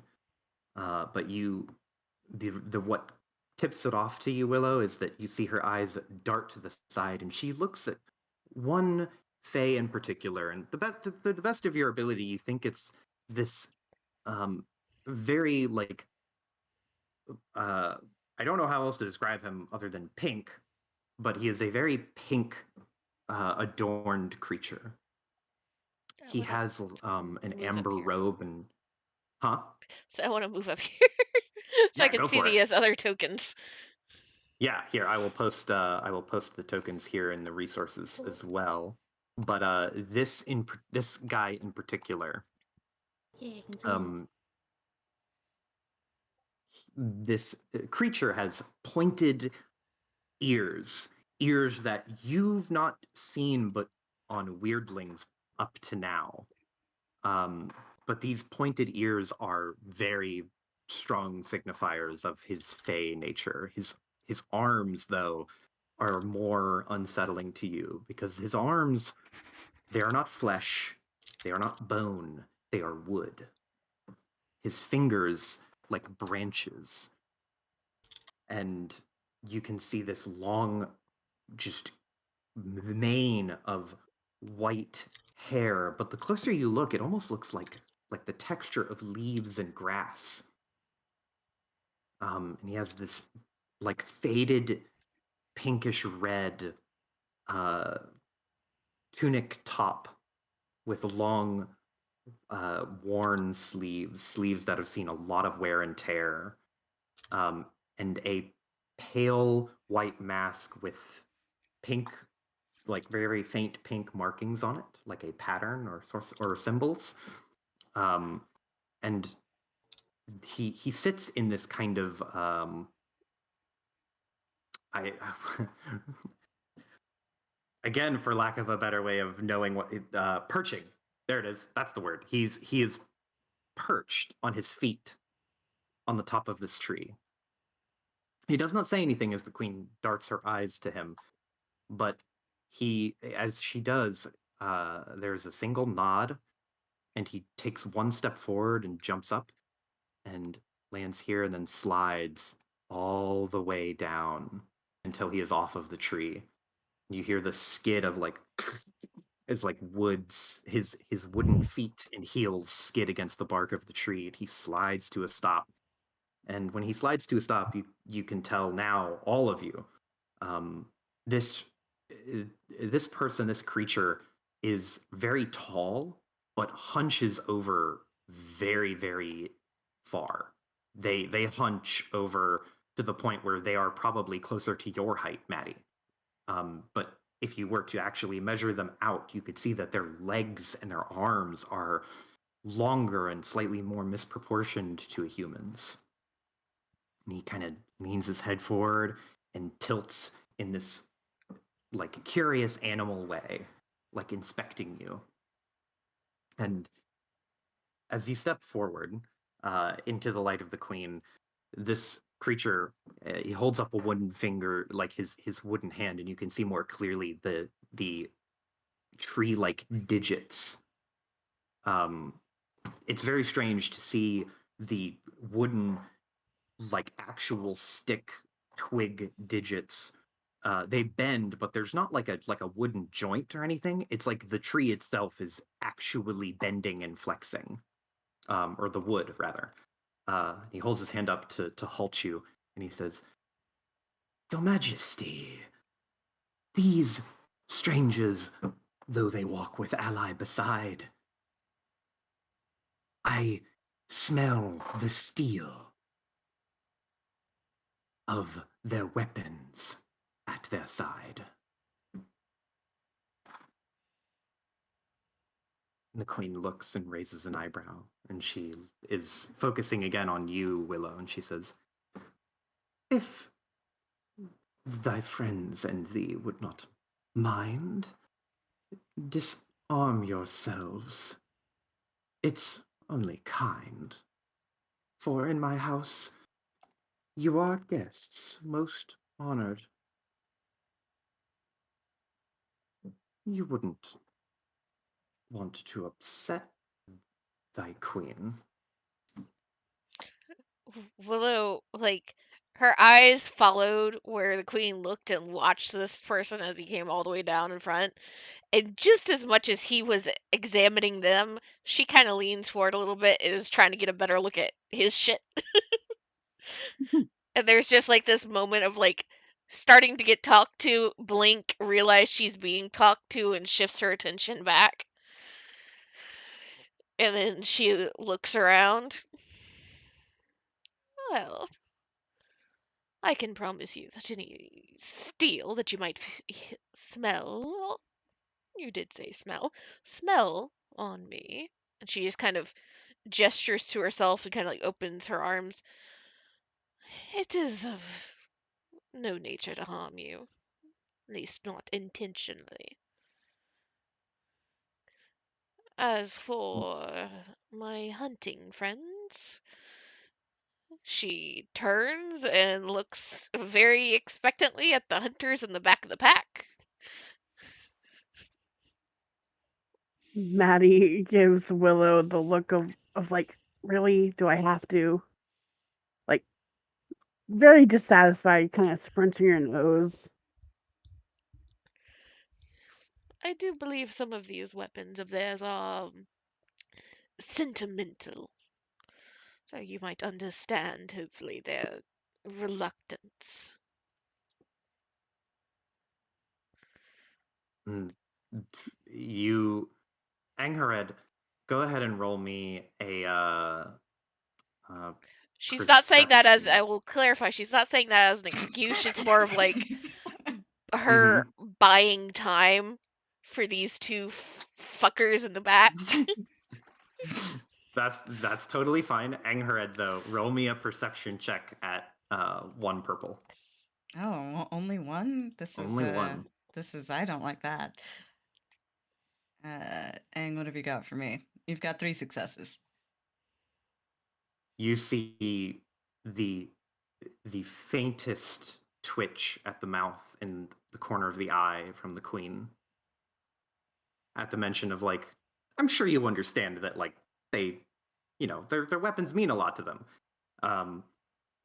As buying time, even still, there is that reaction that you pick up on Anghared, and this creature in front puts his hands behind his back, still bent way over, and he is now very keyed in on you, Willow, because you were kind of giving him the look, and now he is like, okay, all right, you can look at me, that's fine. And it's like this weird stare off, or like this analyze off. I don't know what to call it.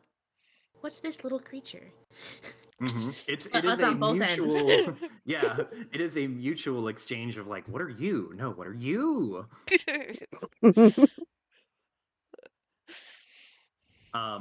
But they walk over, and they, like, kind of, it's almost like a prowl, but not as threatening. Just the way that they move their feet. There's no noise. You just hear the soft wind and then more distant, curious whispers. And the creature says to you, Willow, my queen has been gracious to let these humans inside. And then his eyes turn to you, Anghared.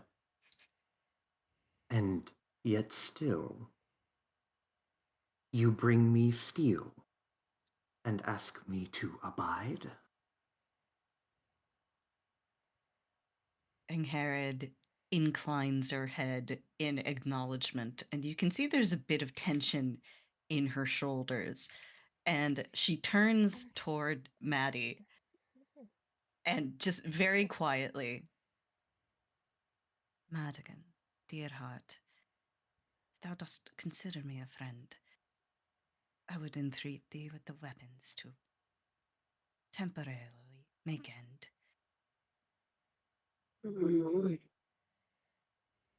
She she still has that kind of like the this friendship knows that kind of like not happy, but she gives a sigh and starts unhooking her hammer off her back as well as the like folded up shovel. May I You start ask, to. Oh, go ahead. Go ahead. as this exchange is happening, Willow, not at all disturbed by this weird back and forth she is having with what she is quickly assuming to be Fae scientist, maybe? She's hoping. If I may ask a clarifying question, His head turns to you. is it all steel that you have issue with, or just that bent towards violence? He tilts his head and then takes one, like, step forward. And the way he's positioned his feet, to any human, the way that this guy is walking, it would be very difficult to stay balanced. But there is an uncanny, like, agility to his steps, like a deftness that is almost like he is magically able to stay upright and not wiggle or fall over. Um, and he moves and kind of snakes back in the other direction and tilts his head, still looking at you, Willow, and says, uh, iron, steel, metals, the lot.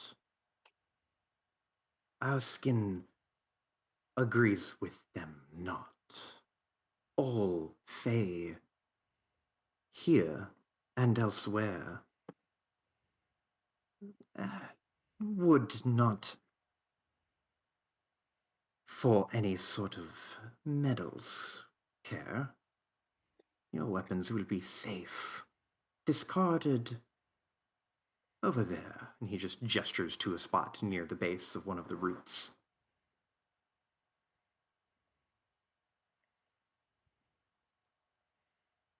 As he's saying this, Angharad is in fact taking steel items over there, using the front of her coat as kind of, like a little carrying apron to move them. Uh, well,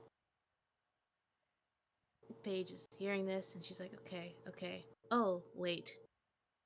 Just to be safe, she's going to tug Pierre, He turns to look at you. grab your hands for the hat. He blinks and looks up at the hat and then looks at the queen and then looks back at you like, am I not supposed to wear this? Just give it to me fast, I can. Okay. He looks over at the queen and bows deferentially, and he takes the hat and hands it to you. Oh, she's And very quickly. Sorry, Ed. yeah, like just as he hands the hat to you, you can see out of the corner of your eye the queen like very delicately puts a hand to her mouth as if to like just humor him, like, oh, you silly thing, you don't have to wear a hat. uh, but here's where the hat. She is going to while Angharad is collecting weapons from Maddie, Paige is going to grab the gun from the hat and just reach in, grab the gun, gesture to give a hat back. You pull the gun out, Paige, and Pierre realizes like, oh shit, I have a weapon because he was not thinking about it because he doesn't think about the gun. Oh, I thought he He's handed it over already. Yeah. Yeah, he did. Yeah, or he no, handed but his gun your over. gun or Oh, he handed her his. gun. Yeah, he Yes, handed like his over oh, because he's okay. a simp. I totally He made a I whole big show about it too.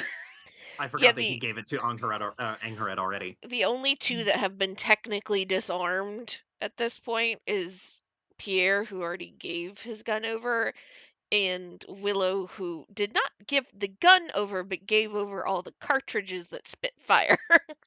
hmm Yeah, So and But you she's the pull. equivalent of having a bow without arrows right now. hmm Mhm. and So Paige you at first thought that fucking bag of holding would do, but now she's thinking, I'd rather play it safe than sorry. mhm. So you pull the gun out, and when you pull the gun out, the only like of all of the Fae you are recognizing around you, and all of the Fae that you can hear and kind of see and sense in the trees that you haven't seen physically, but there's people watching. There are creatures watching. All of these Fae, save the Queen, like visibly recoil when you pull out the gun. They all shy away, and there is a notable like tension, holding their breath. And she is going to very carefully hand the hat back. If he wants it. If he doesn't want it, she's not going to force him to. He takes the hat and puts it on. He feels a lot more safe with the hat on. Yeah, it's secure. Yeah, And it's she is definitely going. better to be more dressed up than not in Mhm. his mind. And she is going to hop over to Inherit, stepping like back behind Willow to I'm tired. I forgot to give you this. Ingrid will turn and she sees the weapon and she doesn't recoil like the others do, but she does. There's a slight tug at the corner of her mouth. She has a like. She's not holding it by like the handle. She has it like open on her palm, Mm-hmm. and she's like, yeah. Ingrid will thank her and will pick it up with she's kind of like pinching it between her forefingers with the glove on, and will deposit it with the others. Imagine while this is happening, Willow has like looked down at herself. There's metal just inherent in her fucking mad scientist get up she is always in.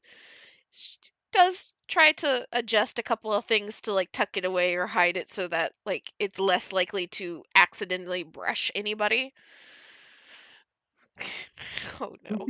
I'm gonna have to do this. This is it's a bad idea, but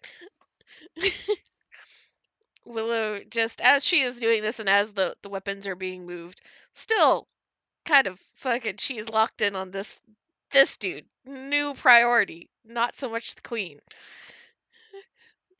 I well, secondary follow-up question to that answer then. So that your skin reacts to metals, but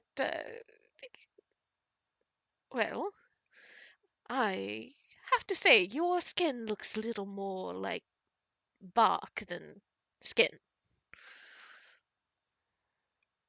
Rather Tilts his head. fascinating.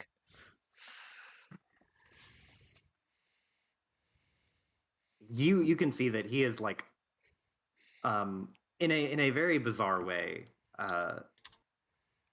He is fixated on you, and at every question and every like movement and statement, he like tilts his head a little bit, kind of moves. It's almost like an owl when they are sizing up something. Like they move their head around it. He has very bird-like movements in that way.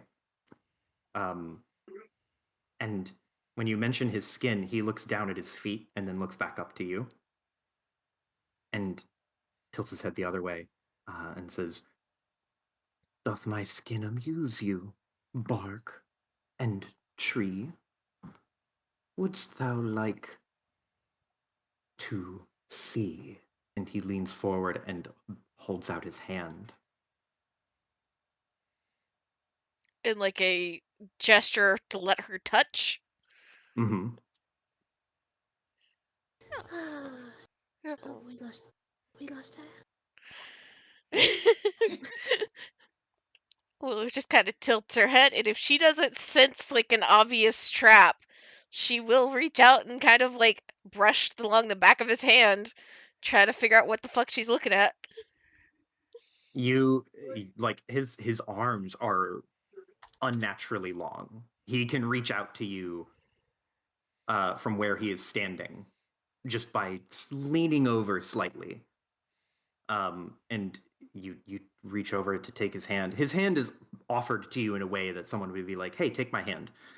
So it's open, palm up, and like closely inspecting it, you can see that it is solid wood. There's grains and knots in little pieces where one would have a knuckle. There is instead just the smoothness of bark.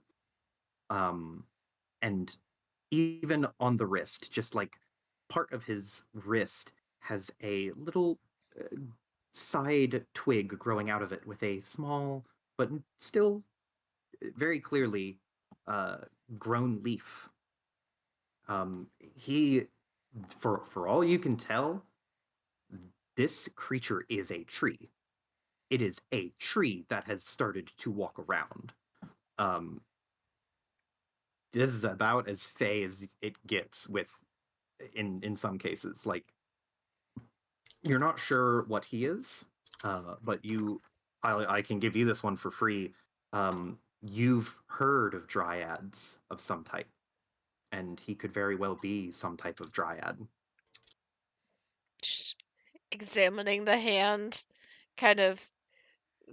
Sh- she'll move her hand before or she'll move her head before she tries to move his hand.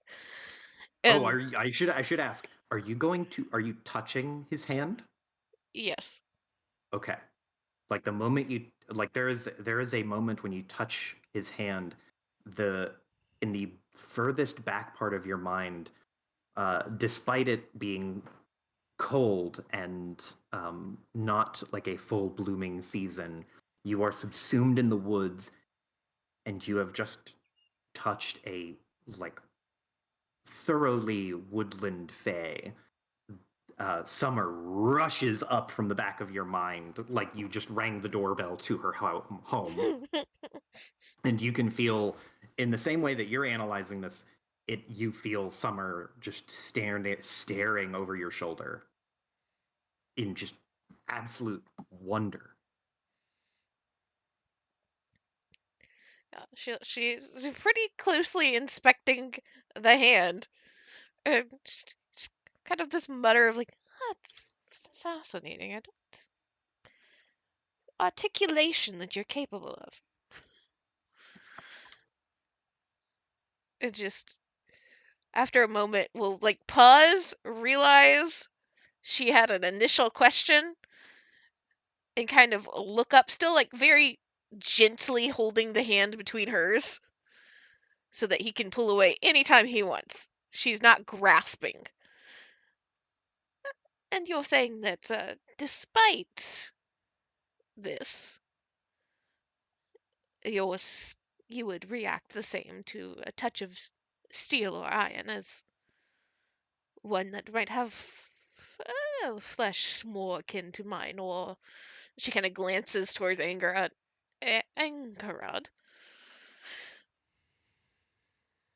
He looks up and you like the mask looks towards Angharad and then looks to you and says, "For all Fae, the touch of iron burns. But thy beloved hath a question for the queen, and I shall not spurn." And he pulls his hand away and kind of leans back and straightens himself up a little bit. And I say straightens himself up. He doesn't sit upright. He's still hunched over, but he puts his hands behind his back. And the queen, she doesn't clear her throat because it would be unbecoming of a royal to make such a kind of rude gesture. But there is a like a gentle breeze that comes through, and it blows out from behind her and down and around you all, as if to do the throat clearing for her, so to speak. Ah, to return to business we must. And if I recall, beloved, a wayward child you wanted to discuss? But before business, one last affair. I see a gift for me there? And she gestures to the sheep. Yes, and Herod, who is conscious of eyes upon her, uh, is not acknowledging those eyes right now. Nope, no, ma'am. Uh, Seems to be focused on the queen and bows again. An offering for thee, 'tis only fair.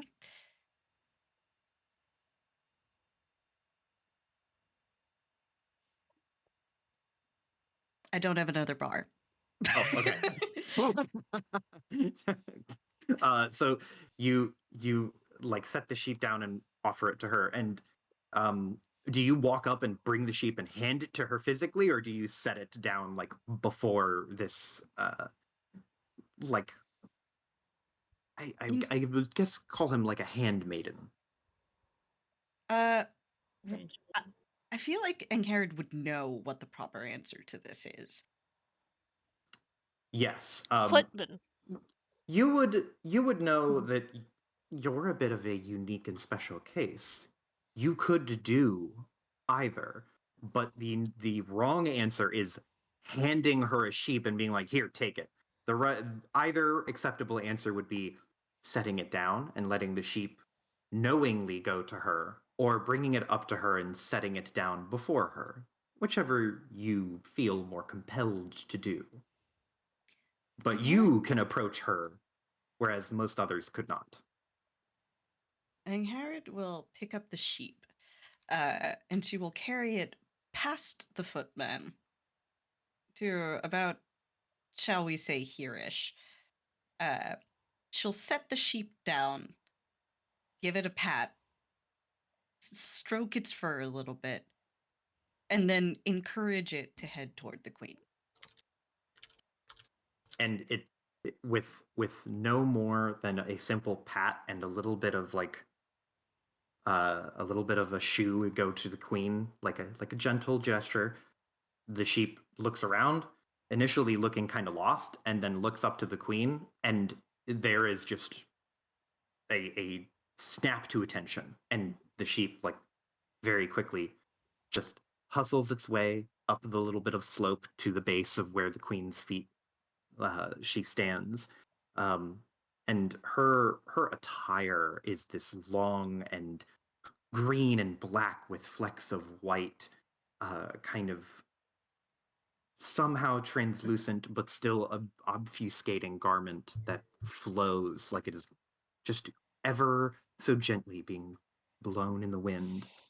And this little sheep walks up, and it just goes right up to her with no hesitation, and she bends down and strokes it, and you can hear like the scritches of her fingers in its tousled fur. And as she scritches it with one hand, she reaches up to her crown, and you've seen her do this before, Anghared. This is this is how she generally will claim something. And she reaches up into her crown, and she withdraws one of two needles and pulls this long bone needle out. And as she scritches the sheep, she stops and reaches up to her long hair and just very gently brushes it with her fingernails. And with one fluid gesture, she pulls her hand away, and there is a single hair, a dark but silver shining hair. And she pokes it through the eye of the needle and ties it round and takes it to the top of the sheep's head, like right near where its left ear is. And there is you can't really see the details of it, but the sheep doesn't flinch or balk. There's no scent of blood in the air, but you can see that she takes this needle and stitches a single crisscrossed thread, an X, using her strand of hair and that bone needle, and pulls it taut and ties it off. And she pats the sheep, and the sheep just looks at her like a dog would look at an owner, just completely and totally like, yeah, what do we do now? We're like, are we going to go somewhere? Like, I don't know what to do next. It's just waiting on her to direct it in some way. And she just pats it on the head, and then something clicks in its brain. It realizes like, oh, okay. And then it hustles around her and quickly heads into this beckoning light and vanishes into the tree, subsumed in the light. Mm. And she bows her head to you, Anghared, thanking you. Um, if it's okay. Uh, I mean, I don't want to cut off anything, but Go for it. so seeing that, like, kind of Maddie watched curiously, and like after the display, Maddie remembered that they had a huge bouquet for the queen as well. And she's like, "Oh, right, right," and she kind of, I imagine she had like a little, like, it's hanging out of her bag. Is kind of how I imagine it, you know. Mhm. Oh, And yeah. she kind of goes and grabs it because I imagine like there were two bouquets, There were but 3. oh, there were three. Okay, I thought there were Mhm. two. But like probably half of one was freaking put in Maddie's hair. Oh. So Mm. so got some two extra large bouquets, you know. Mm-hmm. But at least the one that Maddie has, she'll like grab it and just start moving forward. Get about here, kind of like do this motion, kind of like give him a wide berth, and You yeah, no, sorry, go on, go on. no, it's just like either around here or right here. You kind of put the flowers down essentially. I feel like once you get to trying to move past Angharad, she will just quietly raise a hand as if to stop you from moving too far forward. Oh, she wouldn't go past Herod. She's Yeah, actually gonna either here or right here next to her. yeah. So, so I was gonna say here. Angharad will take the bouquet and also leave it ahead of her this area ish. You take the bouquet. First Maddie sets it down near you, Anghared, and you, Anghared, grab it and proffer it slightly forward of your position to the queen. Obviously, a gift for her from your companions who have all pitched in to make this gift. And as you set it on the ground, the queen, with like a slight turn of her head, just this ever so subtle tilt.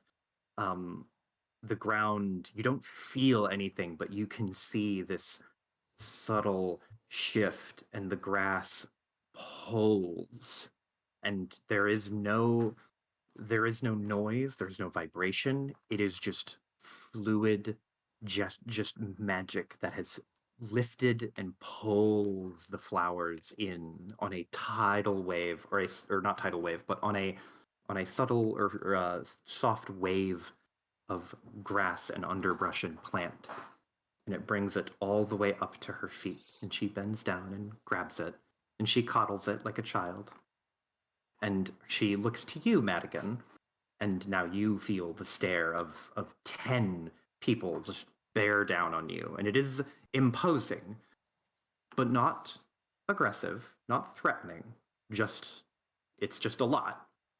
uh, and she nods, and there is in a gesture of thanks to show that she accepts your gift, and she nods to each of you in turn, kind of understanding it to be like, okay, the one that I like, who gets special treatment, brought me a special gift, and this is from the rest.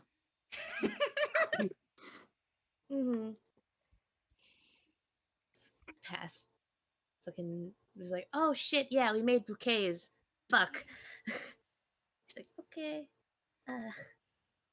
She pulls out the rest of the flowers and just like pass it forward. Hmm.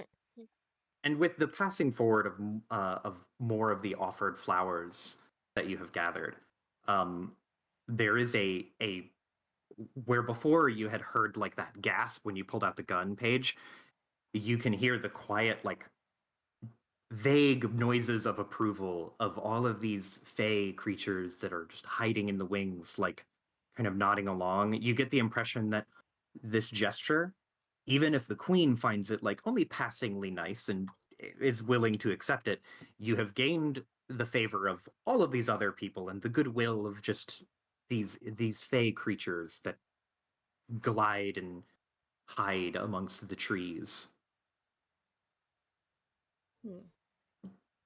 Paige feels a lot more relaxed as she hops forward, and I guess she went like this way, went like maybe took a tiny step here. Well, just to pass it forward to either this guy or Maddie and Ang. If you pass it to Branch the guy. the tree person, yes, if you pass it to him Trini. first, uh, he will take a knee and very carefully hold out his hands for you to place it in them.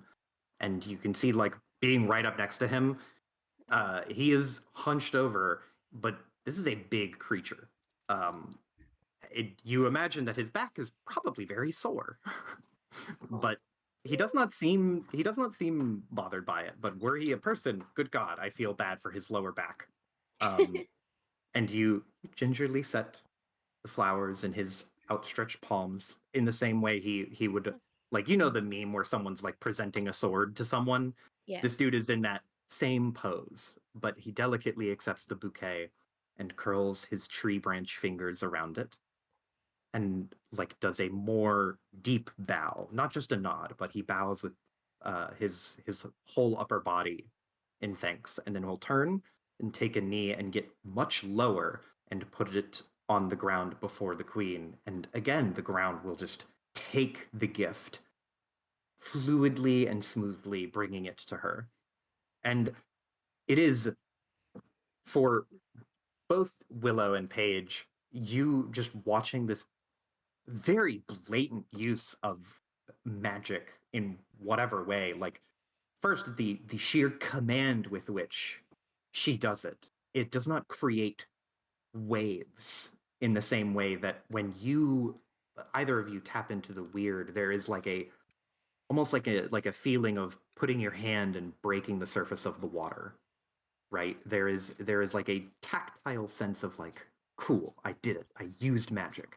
And here it is almost like you are so far underwater, you don't feel that when there is just magic everywhere, when it's just all around you, filling every possible space that there could exist magic.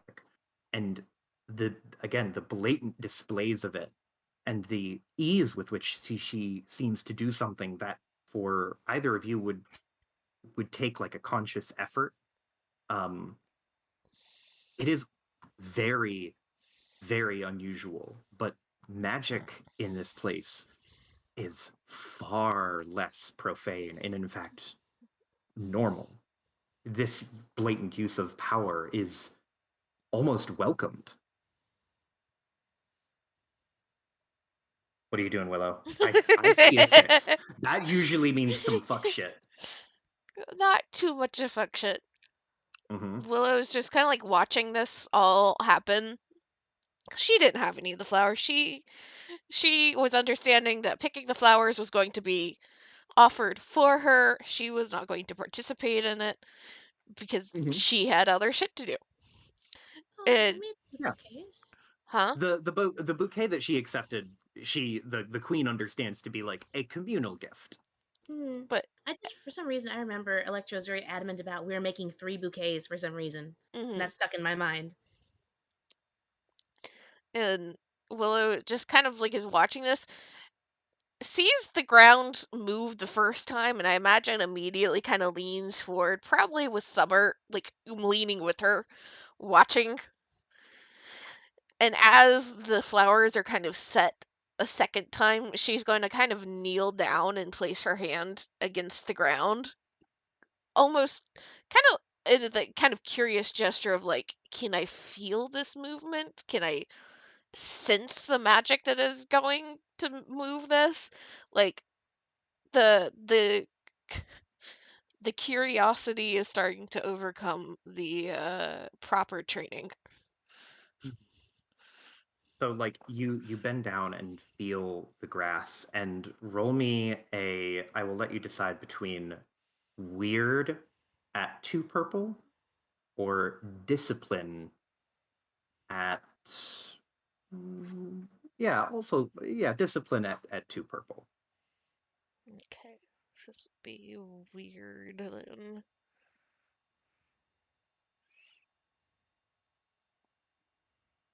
Okay. So you put your hand on the grass and immediately you feel this tingle, a palpable sense of like there is magic all throughout the ground. It is it it's the same sort of thing as like if you put your hand on cold concrete versus putting your hand in like a lush and warm forest or like grassy hill. It is that dynamic of a difference, uh, even being in a different part of the woods. Like you put your hand here, and there is just energy that is radiating off of it through your hand, and it reaches in and just taps on, like, almost like tapping on the glass of your own repository or ability of which lets you access this weird magic. And again, you almost like summer has always felt present to you in the same way that a person is present in a room. But um, Summer appears next to you, mirroring your gesture, her hand stretched into the grass, feeling it. And she looks up, and just there is this bright, like, reflexive smile as she sees the queen and this other tree like creature. Um, and she looks at you, and there's positively giddy energy radiating off of her. And with that weird check, you feel that Summer, like, in that same moment of just like chipper, like excited, oh my god, we're among our own kind, we're here, this is what freedom feels like. There is like a kind of reflexive twitch that you feel, Willow, as some of your magic, some of that weird, isn't taken from you, but it is pushed back into the ground. Um, like, and it would be like if you are touching the ground, now the ground is reaching back up and touching you in a strange sense.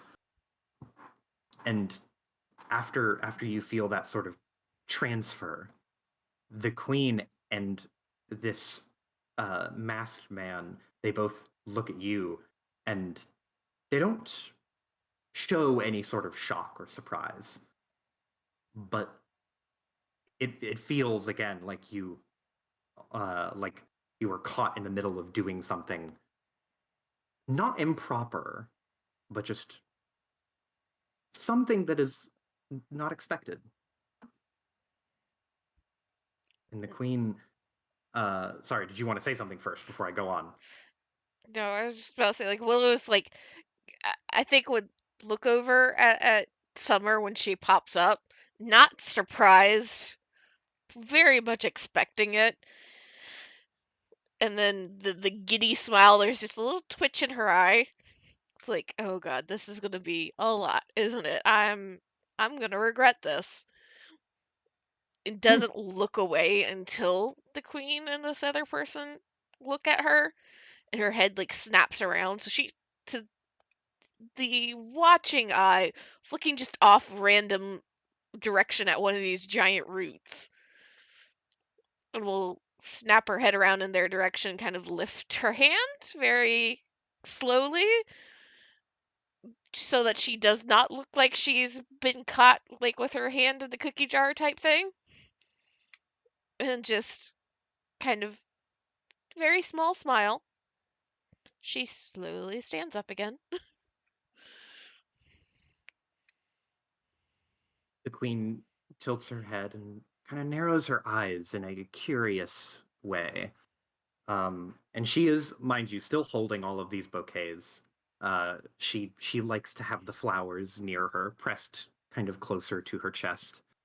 Uh, and she turns again to Angharad and says, "You ask me of a witch of the wild, a small one, not but a child, lost in the woods with a dark box.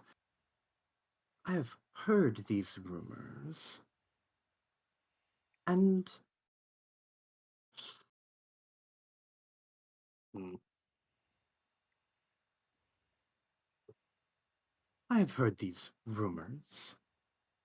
I've heard these talks, but here in your midst, amongst your allies called,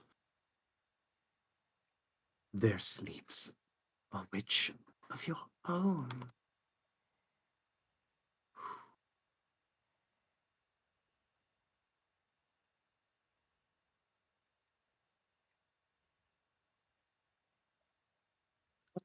want you with a stray witchling. Flee from Termarked. And her eyes dart to somewhere amongst this group. Almost like she knows the smell or scent or energy from Termarked. Flee from Termarked, doth you all?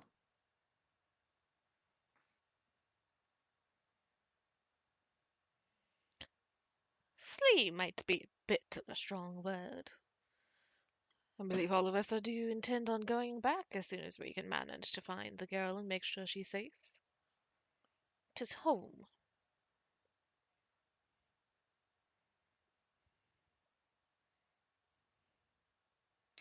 And Herod will look over the others, and there's clearly some gears turning. There's something that she doesn't know here that she wished she would have known before heading in front of the queen. But she turns back to the queen and gathers herself again. Mother, I admit I may have concealed something from thee. The matter was brought by the one most dear to me.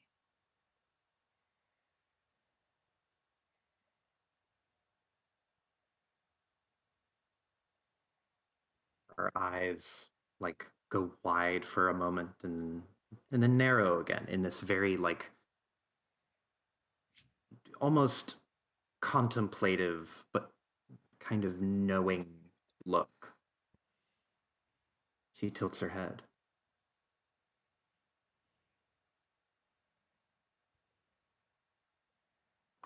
Oh, the loved one of the beloved. But left you she has. Unfortunate. You seek now to gain her favor through this unusual portent? What doth this box and child mean to thee? What would thou be willing to part with?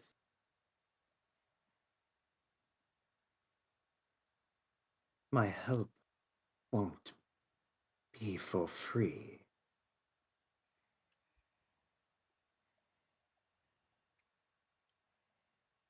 There's a flash in Angharad's eyes at the question of what would you give?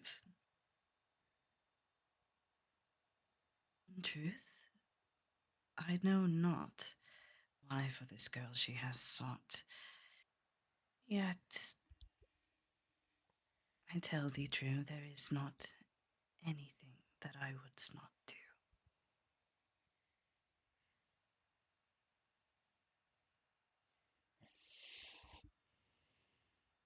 Okay, The pause. yes, So I remember the discussion happening of the Fae don't tend to like to deal with prophecies and shit, right? correct. Does anybody remember if that like knowledge was targeted towards one person in particular, or if that was generalized knowledge? I think that was general knowledge of the hunters and Anghared. Okay. Never mind. I can't say anything. You could jog somebody's memory if you wanted to jog Maddie's right there. Well, I wouldn't know to jog her memory because she doesn't know that that's a thing. Z can jog Iris's memory. Just kind of the whole thing of, well, there's a fae or somebody claiming to be a fae that's selling prophecies Mhm. or telling prophecies. That might be a little bit useful and a want to know thing if you're supposed to be controlling the fae. True, true.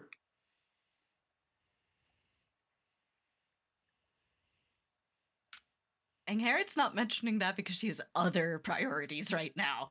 But It is, yes, I will say that that can be in the back of your mind. The queen right now is more interested in what this supposed witch child with a magic box, like, fuck do you want with this? And you don't come home for how long? You're asking me about a random child in the woods? Yes, there is a underlying note of like, oh, not only have you not come back for however long, you're coming back with humans and you want something. Interesting. Oh god. I can the just math. see the mom is wearing her fucking like robe, sipping a fucking thing of coffee at the kitchen table. You came back way too late. It's like 3 in the morning, and Harriet has Yeah. all of her friends, and she's like, "Can they crash on?" Like, hmm. I don't know about that, sweetheart. Yeah, Aang is.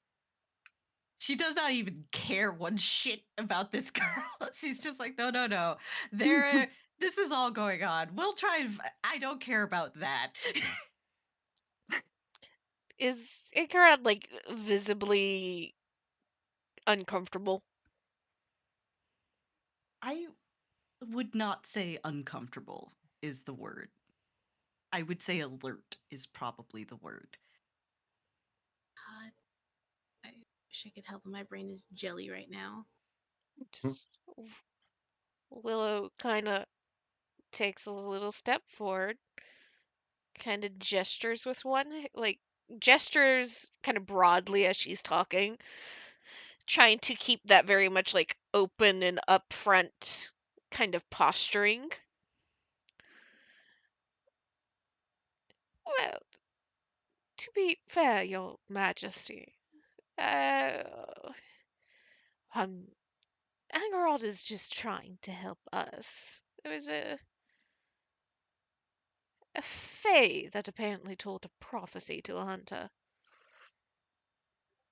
Claimed to some see something that pertained to all of us. And I'm going British. I, trust me, the accent thing, I'm trying to It's rhyme, very it's going hard. on We're all military. good. Keep trucking.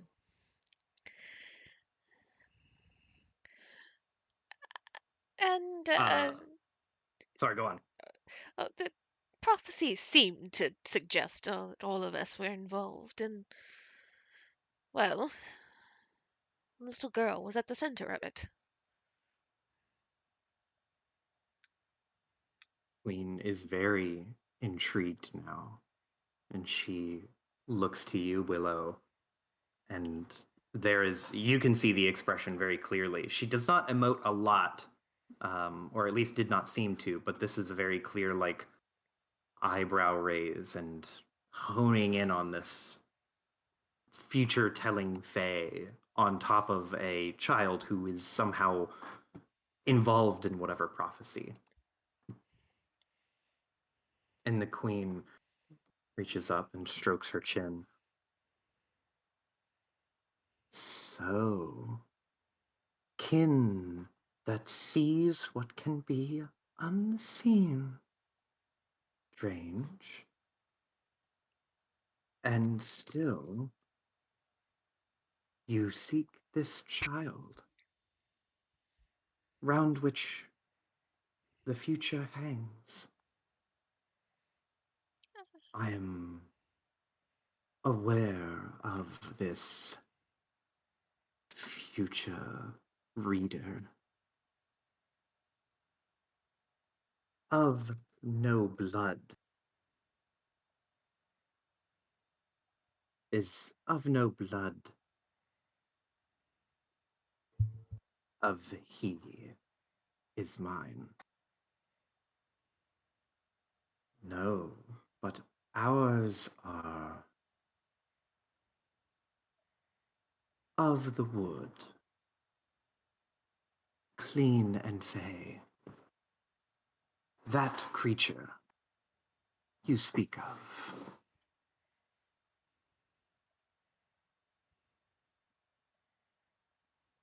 I know not what are they.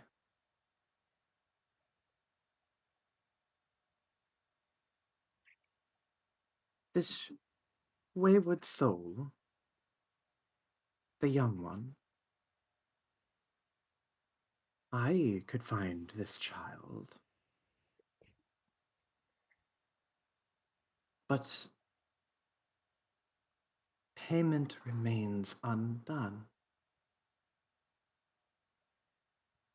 And she turns back to Anghared with a raised eyebrow. A bargain, a deal, a parlay. You have yet the terms to say, beloved.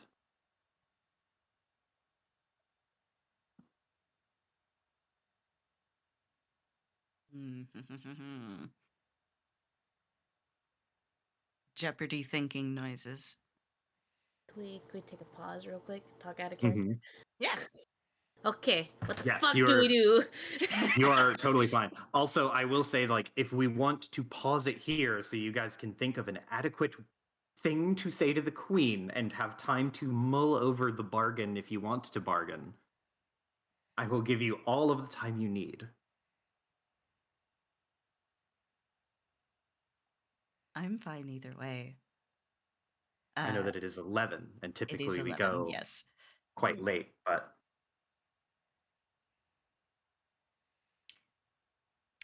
I'm also fine to either figure something out quick and hit the fucking, I don't know, select and then cliffhanger cutscene button, or just wait and we can all discuss this. All right, so let's figure out if we want to answer right now or not then. Yeah. So Well, I Amy, mean, do if you anybody has an immediate thought, then we can answer Mhm. right now. If it's going to require debate, we're not going to have enough time before our brains shut off for the night. Yeah. The thing is just like I'm trying to like figure out what would they even want in this setting, you know? Like none of us really have things I think would be of value to her. Yeah, and I'm assuming trade Yeah. is not a thing for the Fae, really. Not in this setting, as far as we're aware. Hmm. I will tell you, typically things like items and other kind of physical things given to the queen, or not given to the queen, just physical things are typically gifts given to the queen. For a bargain to be exchanged, it's usually some type of favor or something more ephemeral, like I will bring you um, like three irrefutable truths, or I will bring you like, or I will permit you to ask something of me in the future, so long as it is not X, Y, and Z, or something. Like trading a favor for an otherwise like I don't know yet, but I will give you another favor. Yeah, I think that either we trade it for another favor or Angharad tries to bargain with time in that she can promise to spend a degree of time when summoned with the queen. Yeah, Okay. because Visitation rights.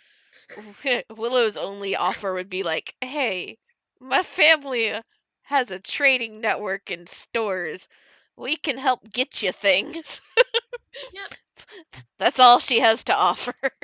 All Paige has to offer is a magic show. Oh, but if you were to say all we have to offer are these things, the queen would beg to differ, because you can always promise to do a favor later. I don't. Yeah, but that's the I'm difference between a Natty. Fae and a human. Yep. True. All right, Iris, do you have any feelings? Do you want to do you want to come back to this? Do you want to do open favor later? Do you think Angharad offering visitation rights TM is a good option? The only thing I could think of like that Maddie could offer would be like a job, like do you want me to go after something for you, kind of thing.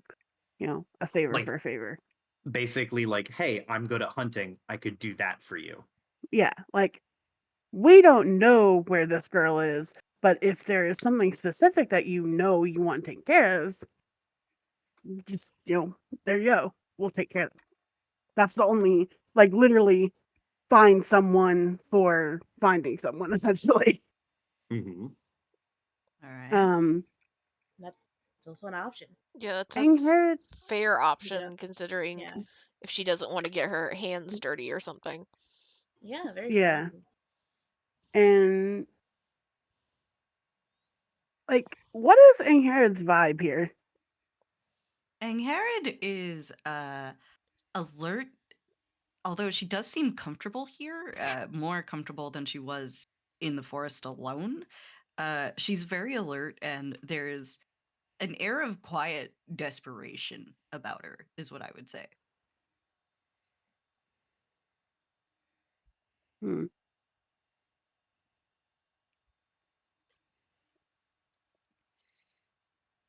Maddie wouldn't want Angharad to give up something of hers,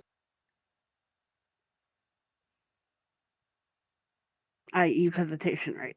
She would. She just. rights TM. Yes. I'm sorry. Would Maddie be the off the cuff random to step forward and say, hey, like interrupt this back and forth? Yeah, Yeah. I'm down with that. With Hmm. Angharad just kind of looking like she's about to say something, and she has the aura of a woman who's Who's what? really. She has the aura of somebody who's about to say something really fucking dumb, and Maddie can cut in. Yeah. The whole reason why I've been quiet, I'm just like, Maddie will say the wrong thing. I know she will. She's just gonna be rude. And it'll be horrible for the party. But she Hmm. senses the wrong thing about to come out of Yeah. Angharad's mouth. She's gonna say the wrong thing, but she senses a worse thing. Yeah. So yeah, I'm fine with that if you guys are fine with that. I think that's a fair trade. Yeah, I think that's good. Hmm. So Maddie, get vibe checking Angharad a bit. We'll step next to her and be like, well, well, why don't we just find something for you? Find someone or something. I'm sure, like, we don't have the exact details on where this girl is, but if you can find them, we could do a favor for you.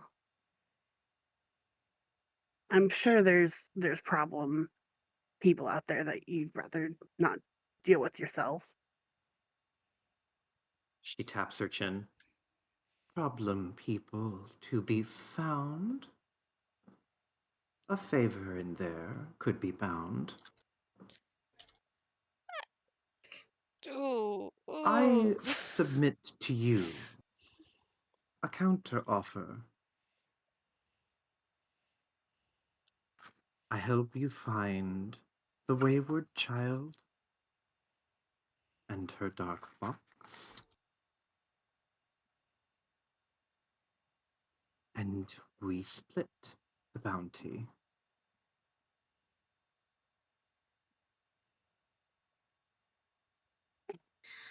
I knew that. But Hmm.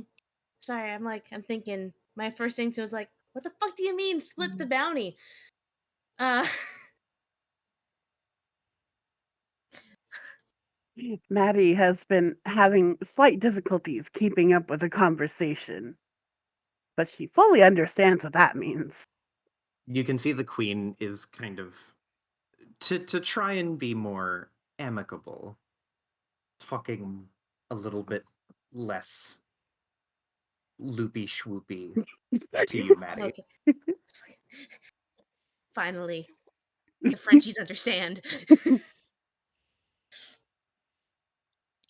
I think simply for our, well, our sanity. Exactly what split of bounty are you proposing, Your Majesty? She smiles at you, Willow.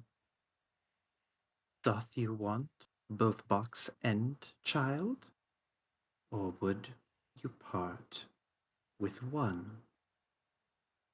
For that, I may be inclined to aid thee.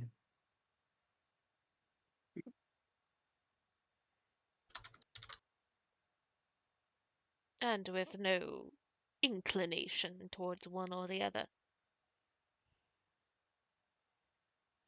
And she tilts her head in thought. Preferences, to be sure, but curiosity overtakes me, and I can't make up my mind. So, I must wait and see. Paige, what are you chaosing? Paige doesn't like this deal. Yeah, Maddie has a look of like, no, I hate this. No. Hmm. And Herod looks fine with this. Paige Cool. does not look fine with this. She's like, no. Just She doesn't say just no. Sorry, that's me. the very Like, the very internally. tiny noise squeaks that are coming from her, just a hand on her shoulder. Yeah, he is. Uh, Hearing that, I'm just like the clarification on what the fuck do you mean split the bounty? Like, okay, you want us to choose box or girl? Paige is like, she thinks for a second, and she, for a second, she asks herself, as she looks up at this ethereal like queen, she thinks, what would we do? What could we choose? You know, what's the right or wrong answer here? What would be better? And like as she's thinking, and like as Willa does a follow up question, she's just, no, we can do both. Somehow we'll do both. There is no one or the other. We need both. And she is going to politely just like gesture with a hand as she speaks for like the fucking first time because she's been very quiet. And pardon me, Madame Khan, but our mission and job is to get both of them so that we can protect them both and help them and make sure that nothing happens to them. So, is there something else you would want? Something that we can find for you so that we may have both the little girl and the box? She looks less excited by that thought, but she considers the deal. She strokes her chin again with one hand. An interesting thought you have posed to me.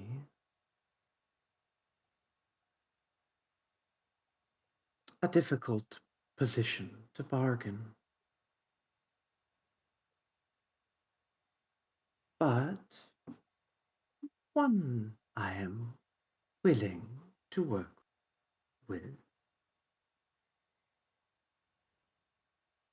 If thy group for time is pressed, then you won't have time to think over rest? She asks, like, to the group at large. So essentially saying we give us. She's saying that we would have a night to think over what we would propose. Yes, and also kind of in a roundabout way asking for herself, like, you've posed me with something that if you want me to agree to, I need time to think. But if you think about it and end up changing your mind, then we're hunky dory. So she's asking if you have the time to spare a night to sleep on it. Haha. Paige is going to answer for the group. I hope you guys don't hate me. Oh boy. But she's going to smile and nod and just like, thank you for considering it, Madame Ren. Of course we have the time so that we can, both be happy with the arrangement. She smiles. Go ahead, Angerhead. As Paige says this, Angharad is going to lose the fight against her willpower. And just take a quiet but very determined small step forward. And Maddie's gonna grab her arm.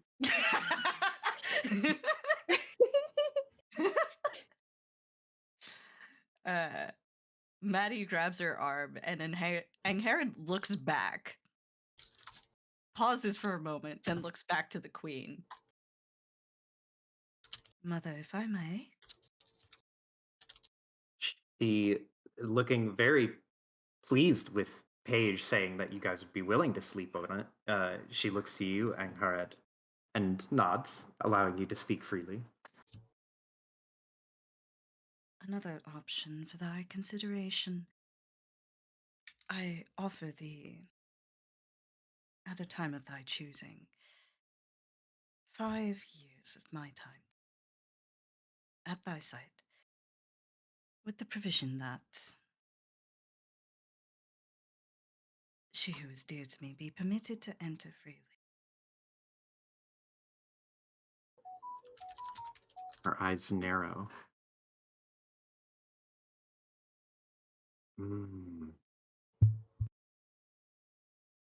Again, you mentioned the beloved of the beloved.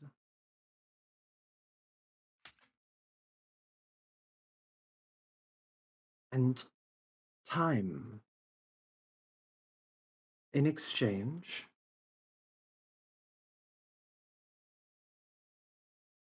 Were I to accept such a deal,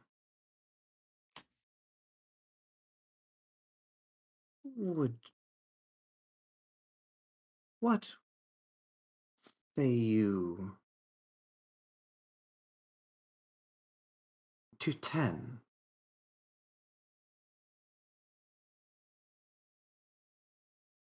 You can see the muscles at Angharad's jaw working as she considers this. 10 would be acceptable to me. With the same provision, of course.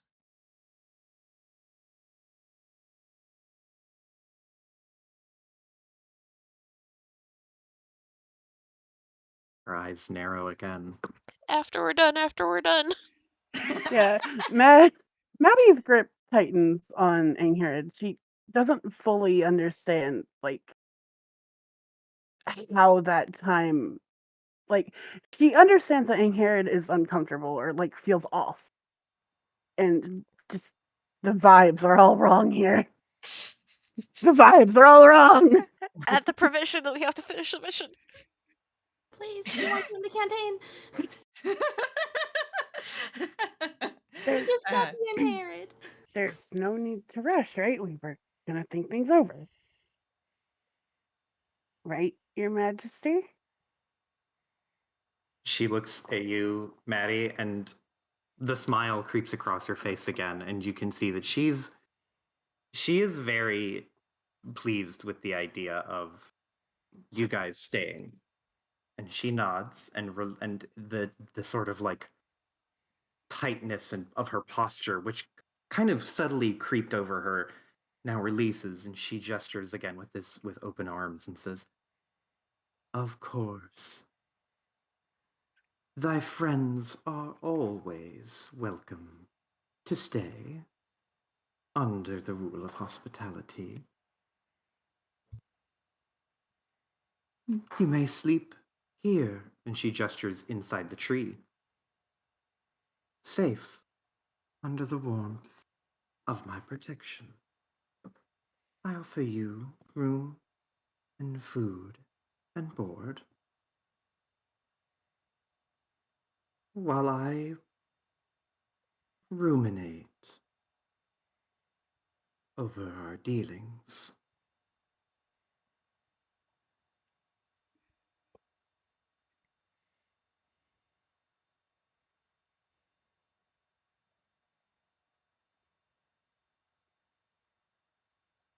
Ingerd will bow, glancing at the rest of the party. Thank thee for thy kindness and generosity. Pierre takes the hint and just takes a fucking knee.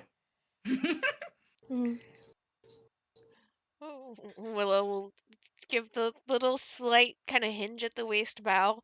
She's already fucking starting to edge her way towards Tree Dude, though. Paige gives a very, very cute curtsy. The little ears on her hat kind of flop forward.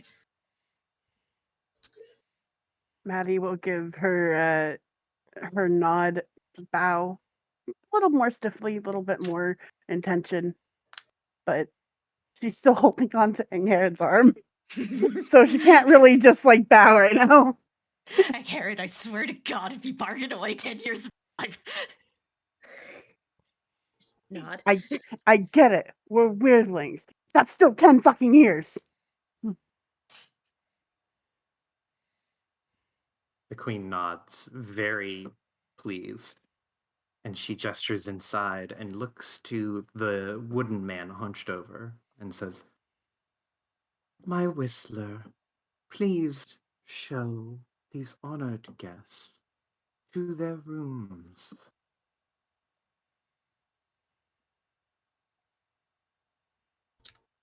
And you hear that kind of silence. There is a lot of like soft whispering again as more people are, or more fae are watching this whole exchange, just again, just in the out of the corner of your eye, hidden in the shadows beneath the roots of the tree and around. And this wooden man takes a step forward. He has been the wooden man who is identified as Whistler. Whistler steps forward and bows very lowly, like at a 90-degree angle, bends, and holds his hands out and says, My queen, your bidding, I will see it done. And on the morrow, the deal will be spun. And he stands up and then looks to you all, and then he starts at Electra and moves his way over, and then finishes by meeting your face, Angharad. And he there's you can't see eyebrows on him because he is wearing a mask, but there is a like lingering on you, Angharad, as he looks at you. Um, you get this wave of like a not wave, but like a soft tingle of emotion from him. Um, something like perplexed, a little bit confused, but in a more slightly offended way. Um, you could even call it envy. And he tilts his head towards the tree and gestures with a hand, like a very long, outstretched hand in this kind of welcoming gesture. And he looks back to you all and then to you again, Angharad, and says, Follow me to your rooms. I'll show you where to bed down, and then, on the morrow, we'll resume.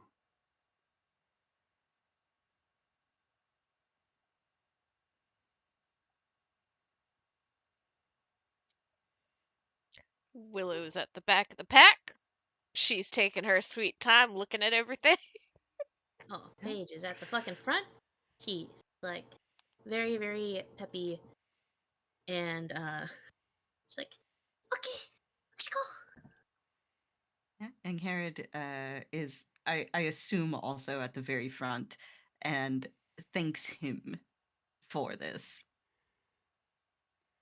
And Thanks, Whistler. yes, and then she asks him, "Are my old chambers still unused? May I to them return?"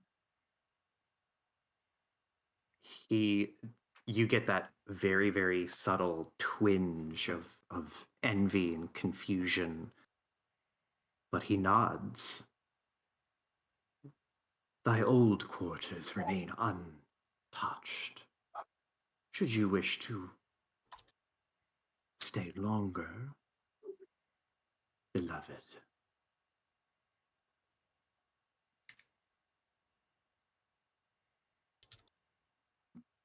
You Dude, that's could so just, fucking intimidating. I love it. I mean, you could just stay with us too.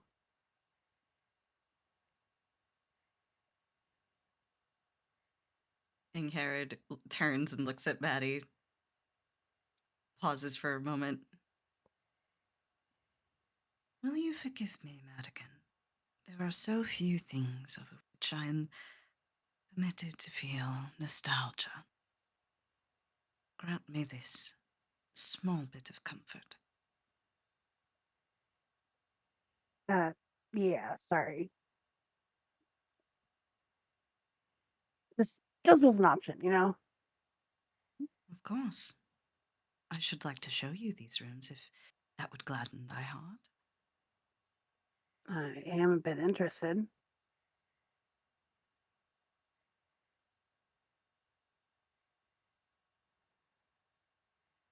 Herod nods and smiles. Very well. It shall be so. Whistler holds up a finger and points to the rest of you. And there's a slight, like, he does look at you, Angharad, but he doesn't linger on you. He just turns back to the rest of the group, namely Madigan, and Electra, but mostly Madigan, and he says, "Fear not, for your weapons I will attend, and to your rooms I will send."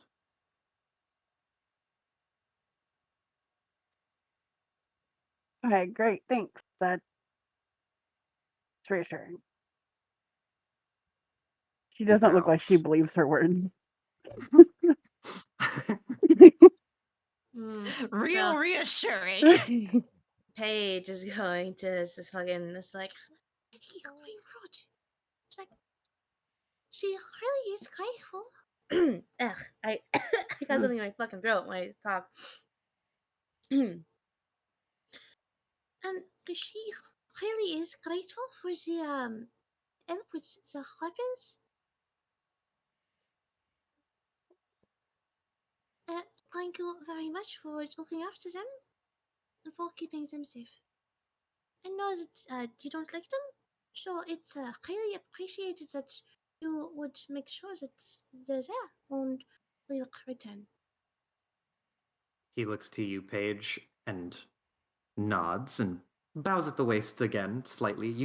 You can see that, like, it might be that the crick in his back might be because he bows so much.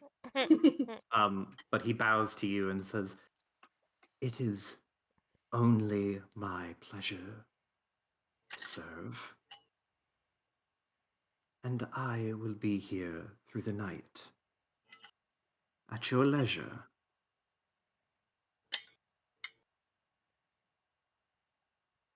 uh, Paige thinks in the back of her mind, "Oh man, Willow heard that, didn't she?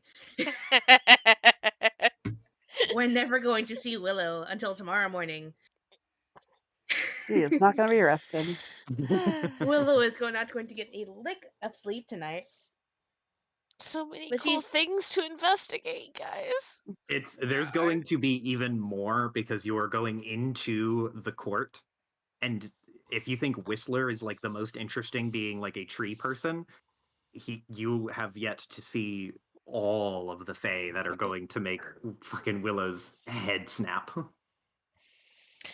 What the true miracle of this is gonna be is not if Madigan is going to say some dumb shit to the queen and piss somebody off. It's gonna be if Willow manages to not inadvertently piss somebody off by asking very pointed questions. Jesus Christ. Out of left field, Willow would just like, there's some interesting limbs you have there. Can I have a sample? It's taking every piece, like every shred and ounce of like restraint that she has to not just like chip off a piece of bark. Hmm. Hmm. Good. You know what, Willow? We are proud of you. We're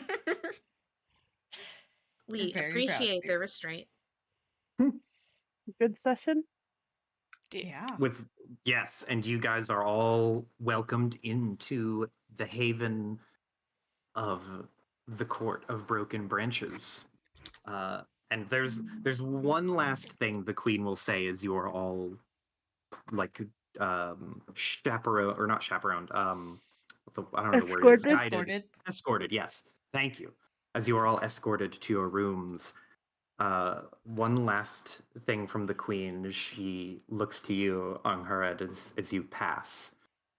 She nods and smiles, and it is quite possibly the warmest and brightest and most like a light she has seemed. And she looks to you and says, "Ah, it is good to have you back, beloved dear, and rest assured, I will help you in this endeavor. The only shame is that you won't stay forever." And she like lets her eyes kind of narrow just the slightest and steps away.